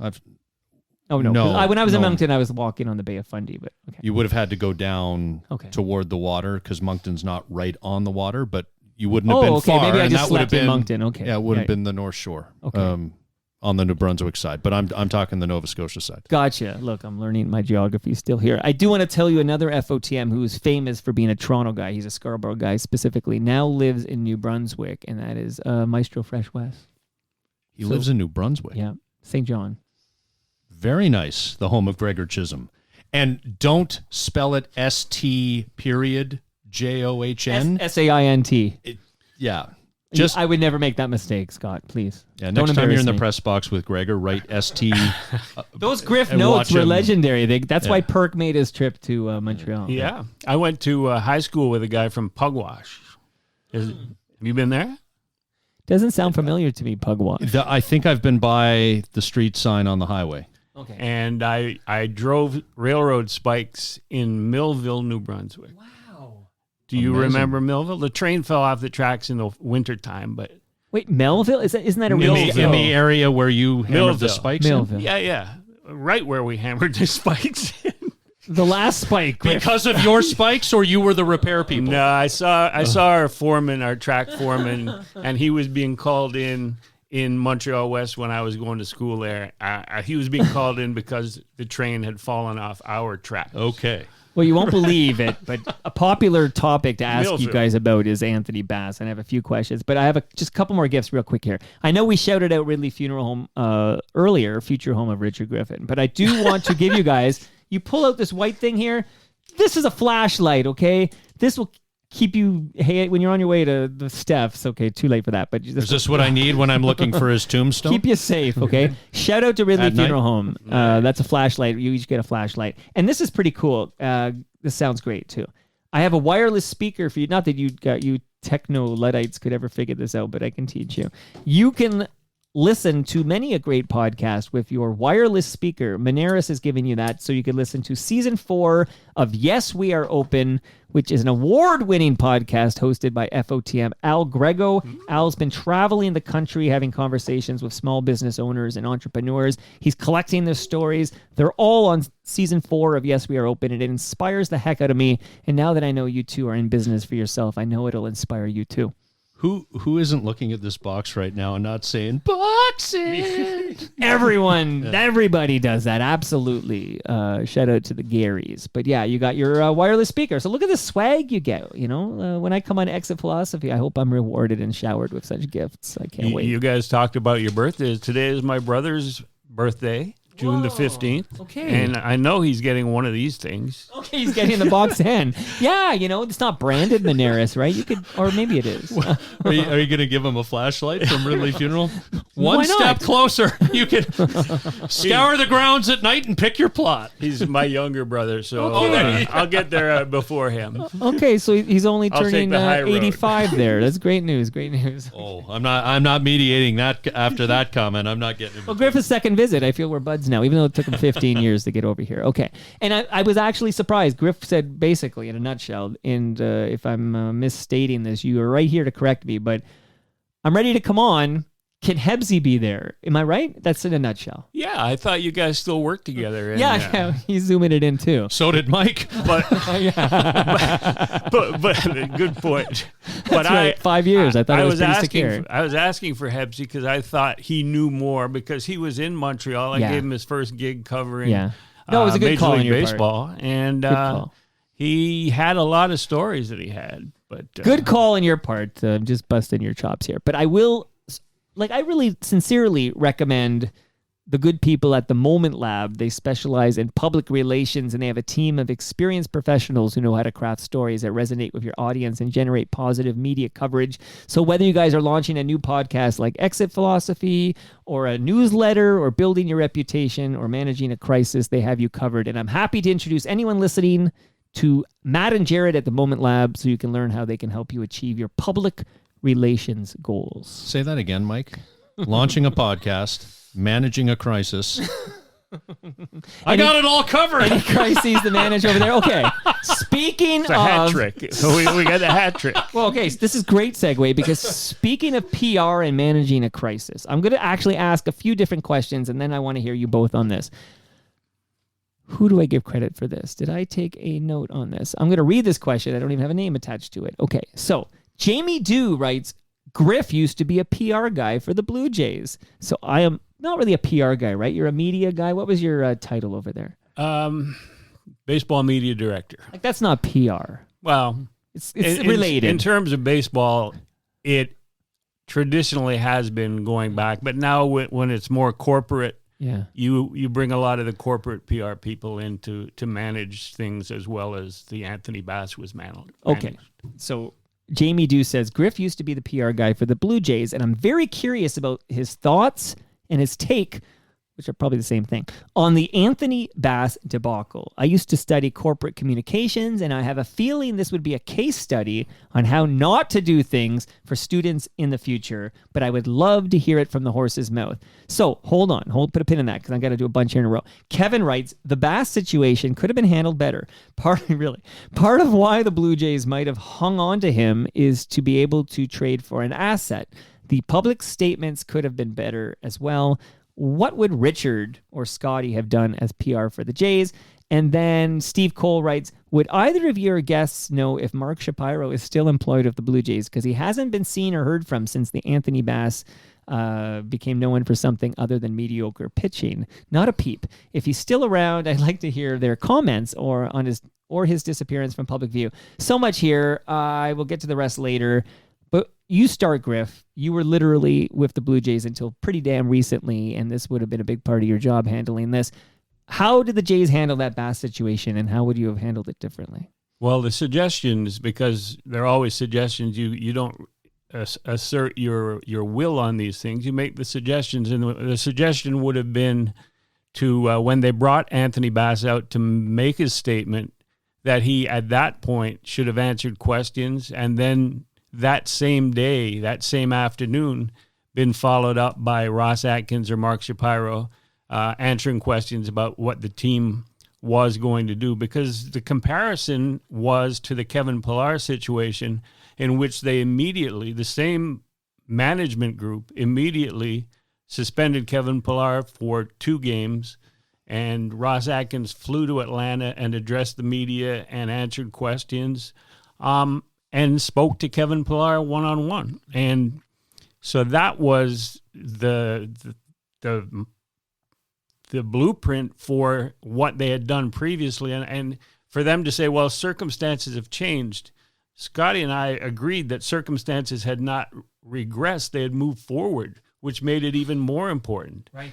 Then the next opportunity was when the team, after that one homestand, if they had already messed it up in terms of not following that suggestion, when they went to New York to play the Mets, would have been to DFA, designate them for assignment on that weekend, and then come back. Because, despite what fans are talking about with a thin pitching staff and thin minor league, you still had people that were available coming back off the IL or pitching at the minor league level. And in terms of getting an asset back is not important when it's Anthony Bass.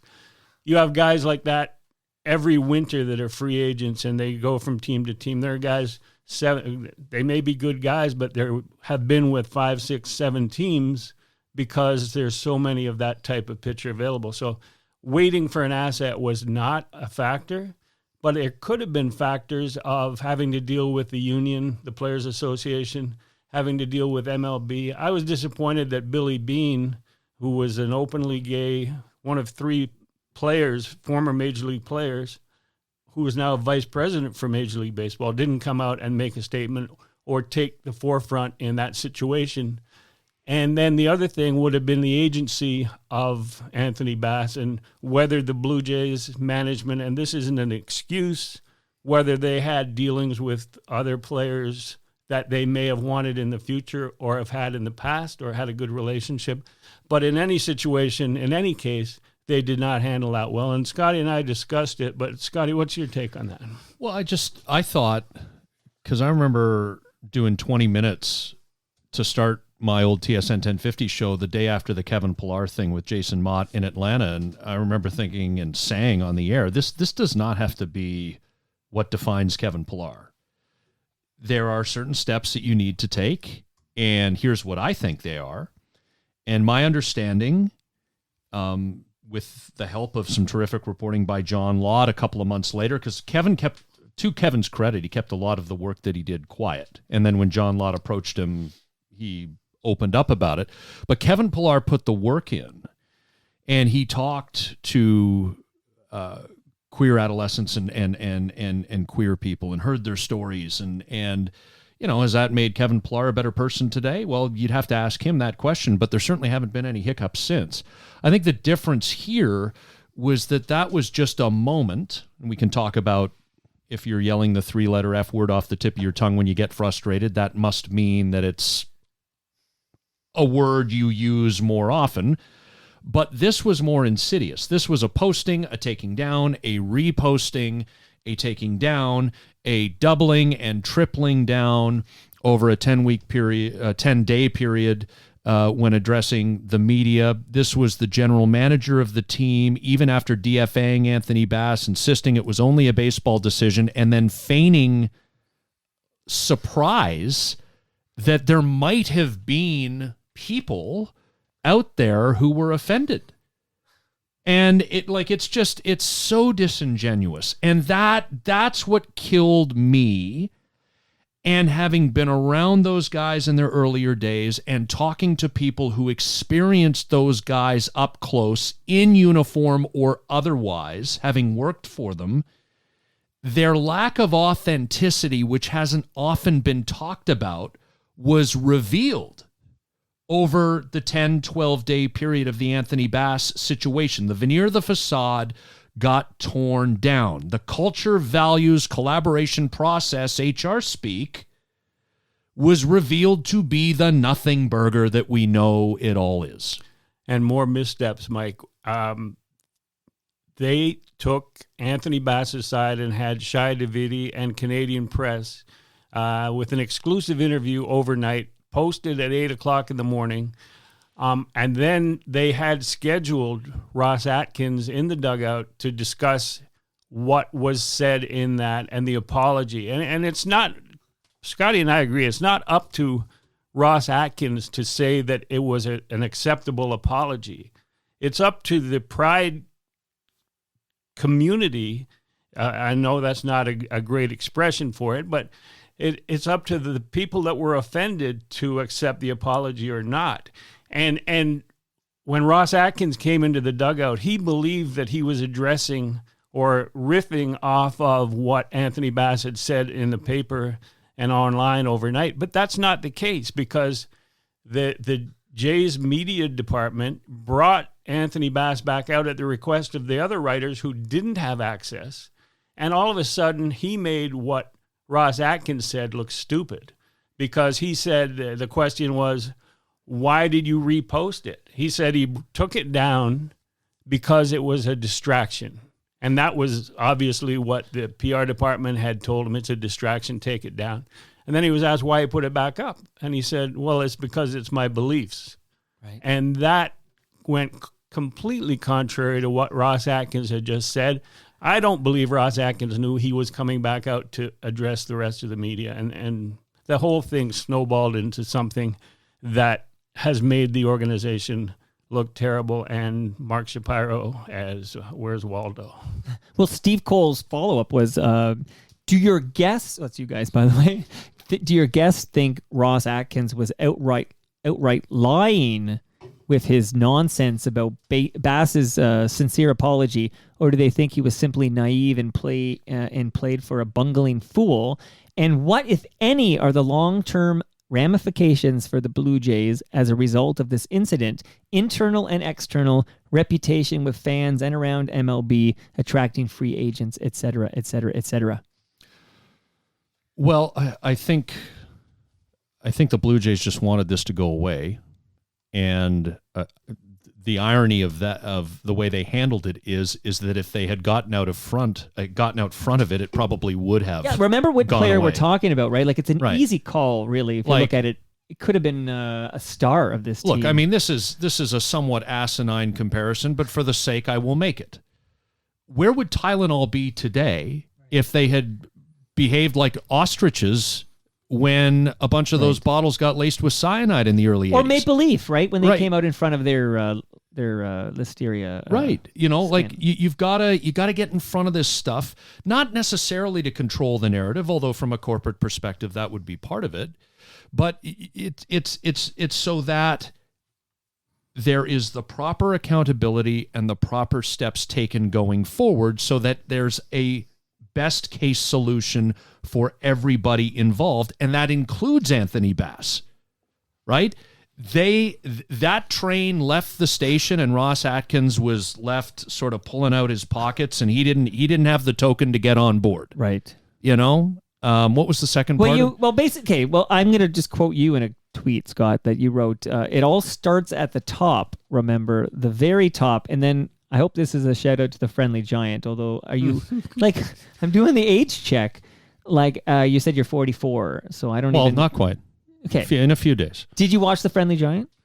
Like the cartoon with Okay, the never mind. beanstalk That's a guy? No. That's a no. Oh, no, wait. It's not a cartoon. And but- the Friendly Giant, the guy who sold the peas?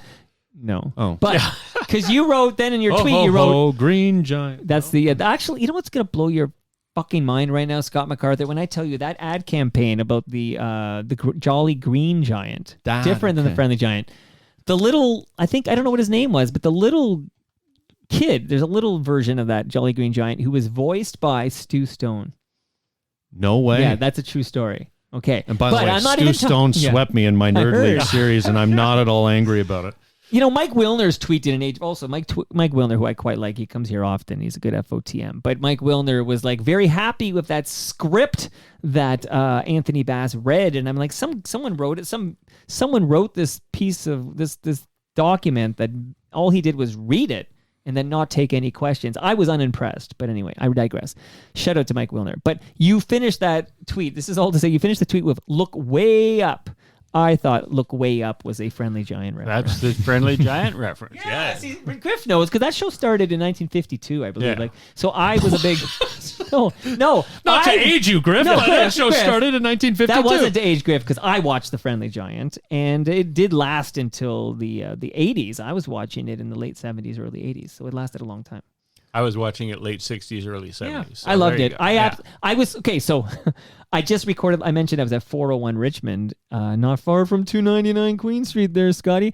But I was at 401 Richmond to record live with Retro Ontario and PJ Fresh Phil, and we were at Myseum, and there was an amazing replica of the castle, and where the Friendly Giant he'd put out a chair for you. So I was a big Friendly Giant fan. Like I'm talking 5-year-old, 4-year-old Mike or whatever. There was no Cartoon Network, or I always tell my kids, we didn't press a button and get a cartoon. This didn't exist. Okay, so the Friendly Giant would put out a chair for you, and it really made me feel special that the Friendly Giant would put out a chair for me, a rocking chair, whatever. I was 18.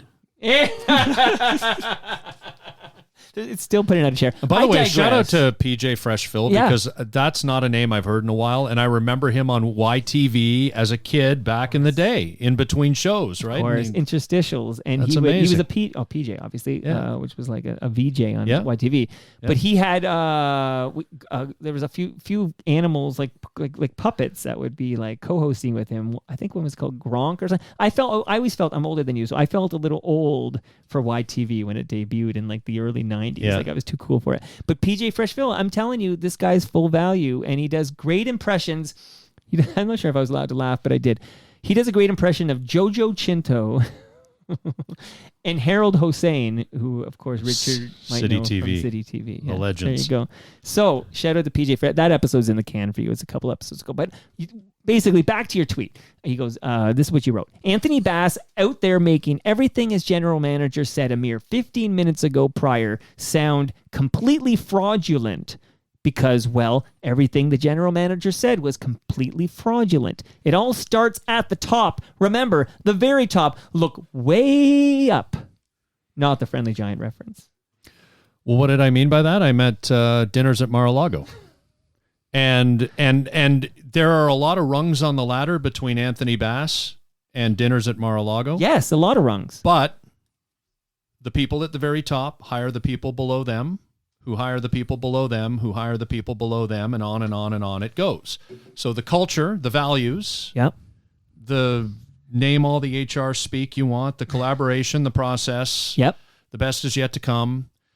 All of that stuff, starts at the top. The very top. And you mean. so I was at a point where I was wondering if some things that I thought weren't tolerated a few years ago were being tolerated now. Well, Because Griff- that tweet went up while Bass was still on the team and the train had Right. left the PR station. Right, like shortly after Atkins came out and sounded ridiculous. Mike, as for the effect it might have inside the clubhouse Yeah. in terms of future free agents or whatever, I've always felt that the demographic of the clubhouse is reflective of society, maybe a little more right conservative because of the amount of money being made in that clubhouse. Right.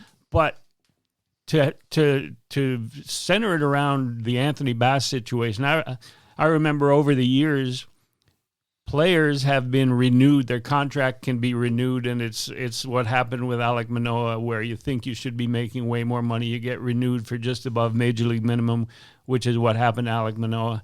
And everybody's going, oh, this will come back to haunt you when he becomes a free agent because he will remember this. And it never happens. Well, sometimes they only take note of the dollar sign in the term. Well, that's exactly right. And like the fact of nobody's going to go, they're offering me an outrageous amount of money, but I remember what they did to Anthony Bass. right. And at the end of the day, they did, DFA him or whatever. Well, the It other just took too long. the other part of that question from earlier was what ramifications might there be down the road? And look, if this team wins 25 of its last 40 games and makes the playoffs and is exciting in October, I mean, this too shall pass, regardless of whether they win games in October or not. That hasn't happened yet under this front office, has it? I'm told that there hasn't been enough Griff on this episode, so I'm going to ask a question just for Richard Griffin here. This is from Brian Gerstein. You ready? Mm-hmm. Who's, by the way, born and raised in Montreal, Quebec, Canada. What would Griff have done had Perk not poached him from the Expos to write for the Star? The Expos were dying at that point, so the writing was on the wall. What would he have done with his career?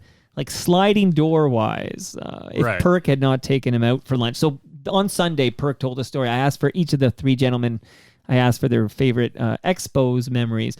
Also a Brian Gerstein. I noticed he's trying to make this like Montreal mic'd, which is fine. But Perk's favorite memory of Montreal was whining and dining, not dying, shout out the Ridley Funeral Home. Whining and dining, you, Richard Griffin, trying to recruit you to take his to come to the Star.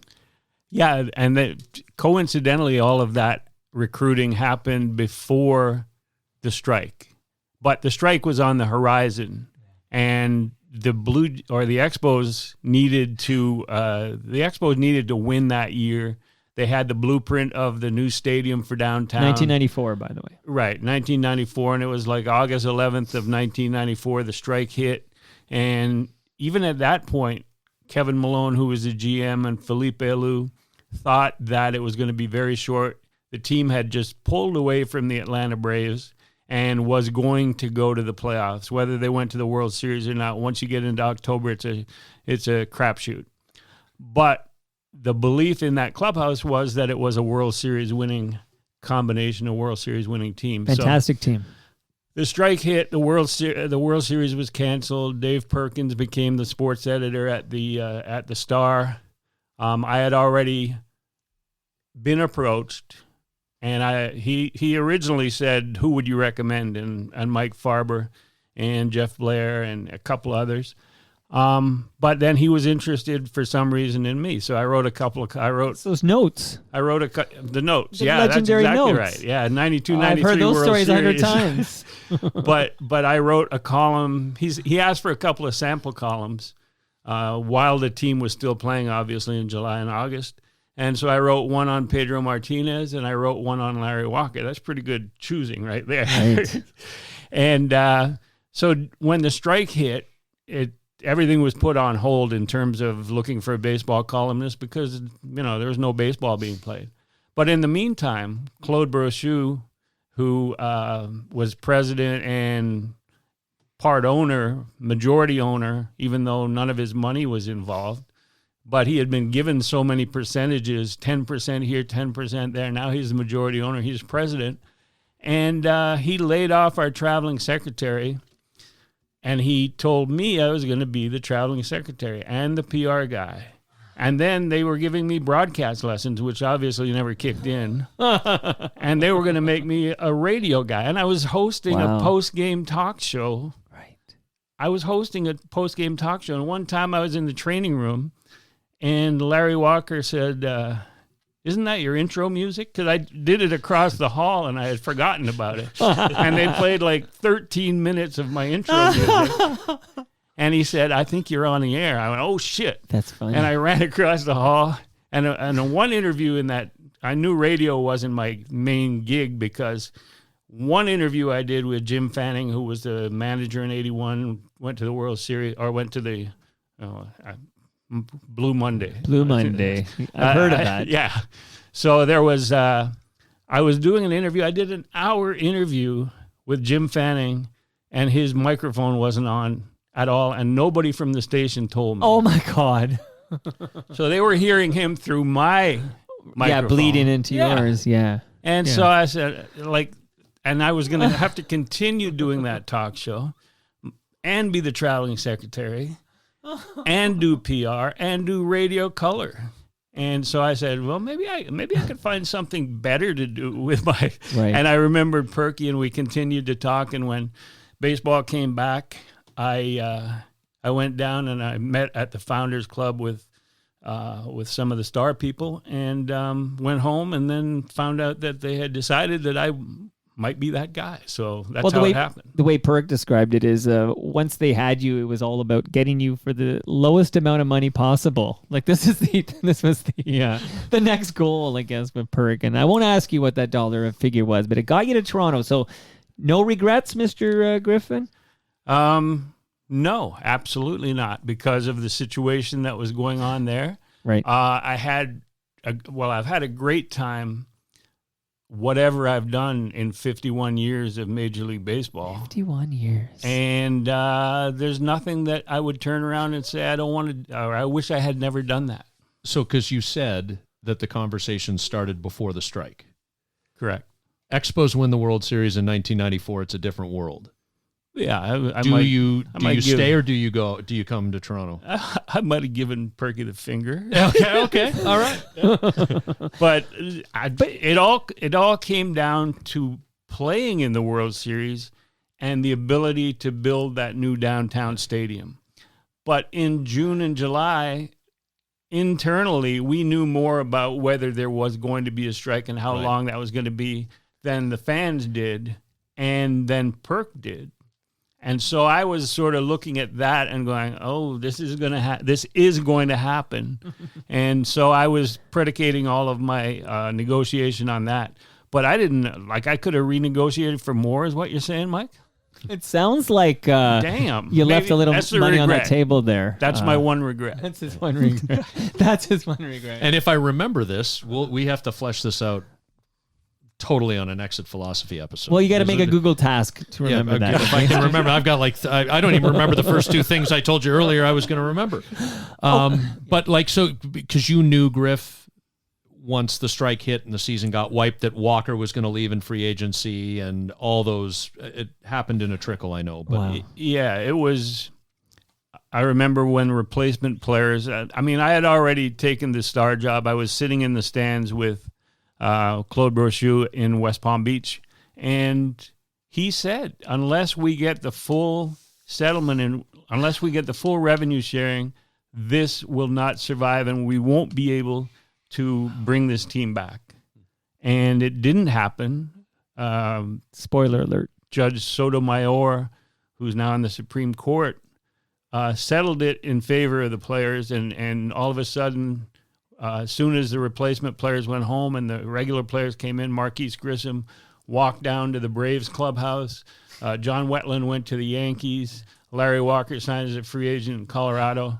And, the whole thing was falling apart. So I'm going to quickly shout out episode 1056 of Toronto Mic'd when Danny Gallagher was my guest, and we did what I called it the deep dive into the history of the Montreal Expos from like the beginning to the end. And of course we talk about Blue Monday and play a lot of audio on this episode too. So if you want hear about the Expos, unlike when you're a Blue Jay fan, you can point to things like, oh yeah, we won back-to-back World Series, and you kind of have these highlights, but there were not as many audio highlights I noticed of the Montreal Expos franchise history, but still fascinating. So go to episode 1056.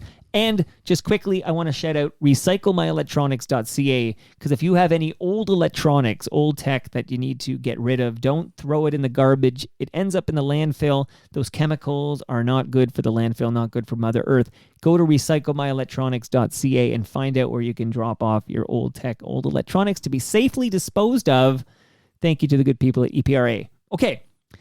We're almost done. You guys have been amazing. This has been amazing. Scott, you've been so open and honest about everything, and I wish you nothing but the best in Nova Scotia. When you buy something there, I've been told you can pick something up there for like $200,000. Is that fiction or what? What's the real estate market like there? It depends on where you end up. You could probably pick something up for $200,000, but when a hurricane whips through, you're probably going to be the last to get your power, and there's no guarantee you won't have spotty Wi-Fi all the time. So, and you're married to Nova Scotia, right? Like I know David Schultz has a place in Prince Edward Island, for example, but you're married to Nova Scotia because two close friends are there, and because I've made more since I went out there. Yes, I intend to make Nova Scotia my home.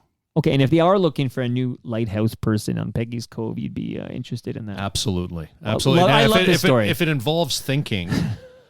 And no visitors. Yeah.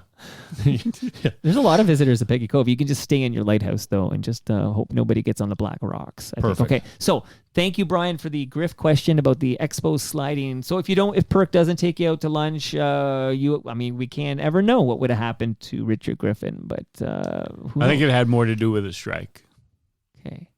But also the fact that Michael Farber turned him down. Also an FOTM. Shout out to Michael Farber. He's a smart, good guy. Okay. Unlike you guys. Just kidding. Glenn, last question here. I think last couple of questions. One is, do the Blue Jays sign Vladdy Jr. to a Bryce Harper-like contract to become the franchise player for the next 10 plus years? I would say yes. I would say that they won't be able to sign Chapman because they're looking ahead to sign Vlad and Bo, and they have enough pitching to take them through the next 3 or 4 years, plus Ricky Tiedemann and a couple others coming up, so that they don't need to make the next decision for a couple more years, for 3 more years maybe. But in the meantime, they do need to make that decision and to make it happen with Vlad and Bo. And I think that both of them are a priority, and they have enough money. Funny thing about Vlad is I think it's going to take a little longer than even 6 or 7 weeks ago, Griff, when we launched Exit Philosophy and we talked about it. I don't know what that number is right now on a long-term contract, because he's got to start hitting more home runs, and he's got to start looking like his old self. Because his power numbers, he had a great year last year by a lot of people's standards, but his power numbers came down. I know 2021 was a particularly special year.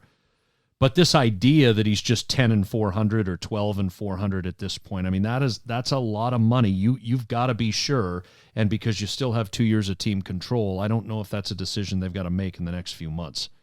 No, I do agree it's got to get done, but I think you got to wait and see.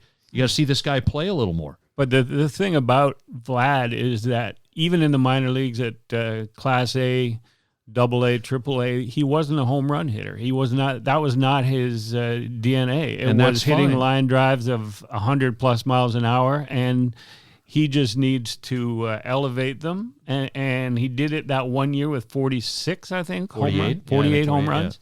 So I think that the power is there, the ability is there, and by the end of this season, he will be back. I mean, I would say that he will hit 25 to 30 home runs. I'm just with it. But they don't need to rush that deal. And what I'm thinking is he probably has an AAV, an annual average value, or a broader, bigger number over a term in mind, and they may not be there at this point and need to see that power come back before they're willing to invest that much. Well, they don't have to compete with the Yankees because he said he'll never play with the That's right. Yankees. So perfect. Yeah. That's right. His agent must have loved that. Okay. What's going on in St. Mary's, Griff? Oh, it's going to be great. Every year I go down for the Hall of Fame ceremonies. This year it's Denny Boucher, Rich Harden, and John Olerud is coming in because he was a 2020 inductee and he never was able to make it. Right. So he's going to be there for that. Jacques Doucette, who was the voice of the Expos for 40 years or whatever it was, 35 years.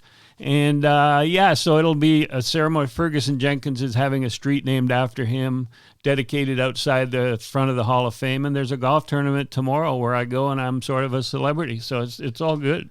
Sort of. You are absolutely a celebrity merely because of your FOTM status. Okay, you mentioned Fergie Jenkins. I want you to, this is the last thing, and by the way, we got a taste of what you get on Exit Philosophy, so if Blue Jay fans haven't subscribed yet, I don't know what to say. Write me a note if you're struggling. I'll tell you which one is the real one. Ignore the fake one. Okay, I will help you. I'll do the support for this podcast, even though they're not TMDS clients and I never sent them an invoice. I'll send it to them tomorrow. Okay, Fergie Jenkins, what a great player. Now, you two, what quick answer here before I play out. Who is the greatest Canadian-born baseball player in Major League Baseball history, in your humble opinions? I'm always going to defer to people who play every day as opposed to pitchers, so I will say Larry Walker. Larry Walker. I have to go because I saw him pitch, and he pitched the first game that I played. He pitched the first game that I worked in Major League Baseball in 1973. I'll go Fergie Jenkins, then Larry Walker. It's close, but I'll go with Fergie. Love it. Love these conversations. You guys were great. Richard Griffin, your second appearance of 2023. Wow. Thumbs up. You just came back for more Palma pasta to make your wife no happy. doubt. Scotty Mac, the mystery has been solved. Where's Scotty Mac? He's up and moving to the Maritimes, and you seem happy now, and I'm happy for you. Keep in touch, man. We want to know how it goes for you after your move. Always tenuous. Always tenuous, but today's a good day. Dig it? And that brings us to the end of our 1,274th show. You can follow me on Twitter. I'm at Toronto Mike. Scotty Mac is at Scotty Mac Thinks on Twitter. Correct. Okay. Yep. So I I'm think you said asking you. that. No, you said that so officially that I just thought you were. Oh, I do know. I stating it as wanted to opposed bring you asking. back in. Okay. Engage my guest here. Yep. You did go dark, though. That wasn't my imagination. That for a period of time you went dark. That's right. And, did you delete your Twitter or close it or something? I deactivated it for a period of time just I because I didn't noticed. want to be. I didn't want to be compelled to look at it. But do you know people like me, and not just me, were legit concerned about your well-being when you went so completely dark and went off the grid? Well, I thank you for your concern, legitimately, and I appreciate your friendship, and I appreciate having had the opportunity to be here today. And I'm moving to Nova Scotia with you. And thank you for bailing me out on all my podcast technical difficulties. You know, we're just launching podcasts left, right, and center, Richard. Yeah. It's Gibby. All right, Richard Griffin, how can we follow you on social media? What's your Twitter handle? At our Griff Baseball and griffsthepitch.com is, well, let's spend a moment my here. premium Okay. content, my regular content, subscribers and paid subscribers. We welcome them all. Let me bring down Ron Hawkins, even though he told me if you can grow it, you should show it. So we talked a lot about exit philosophy because you guys do that together. But tell me just again, what is this we should be subscribing to of your wonderful prose? It's griffsthepitch.com. It involves great baseball content. I just posted an interview with Darren Fletcher. We send out the podcast at the same time. I write columns every week on current events with the Blue Jays and around baseball.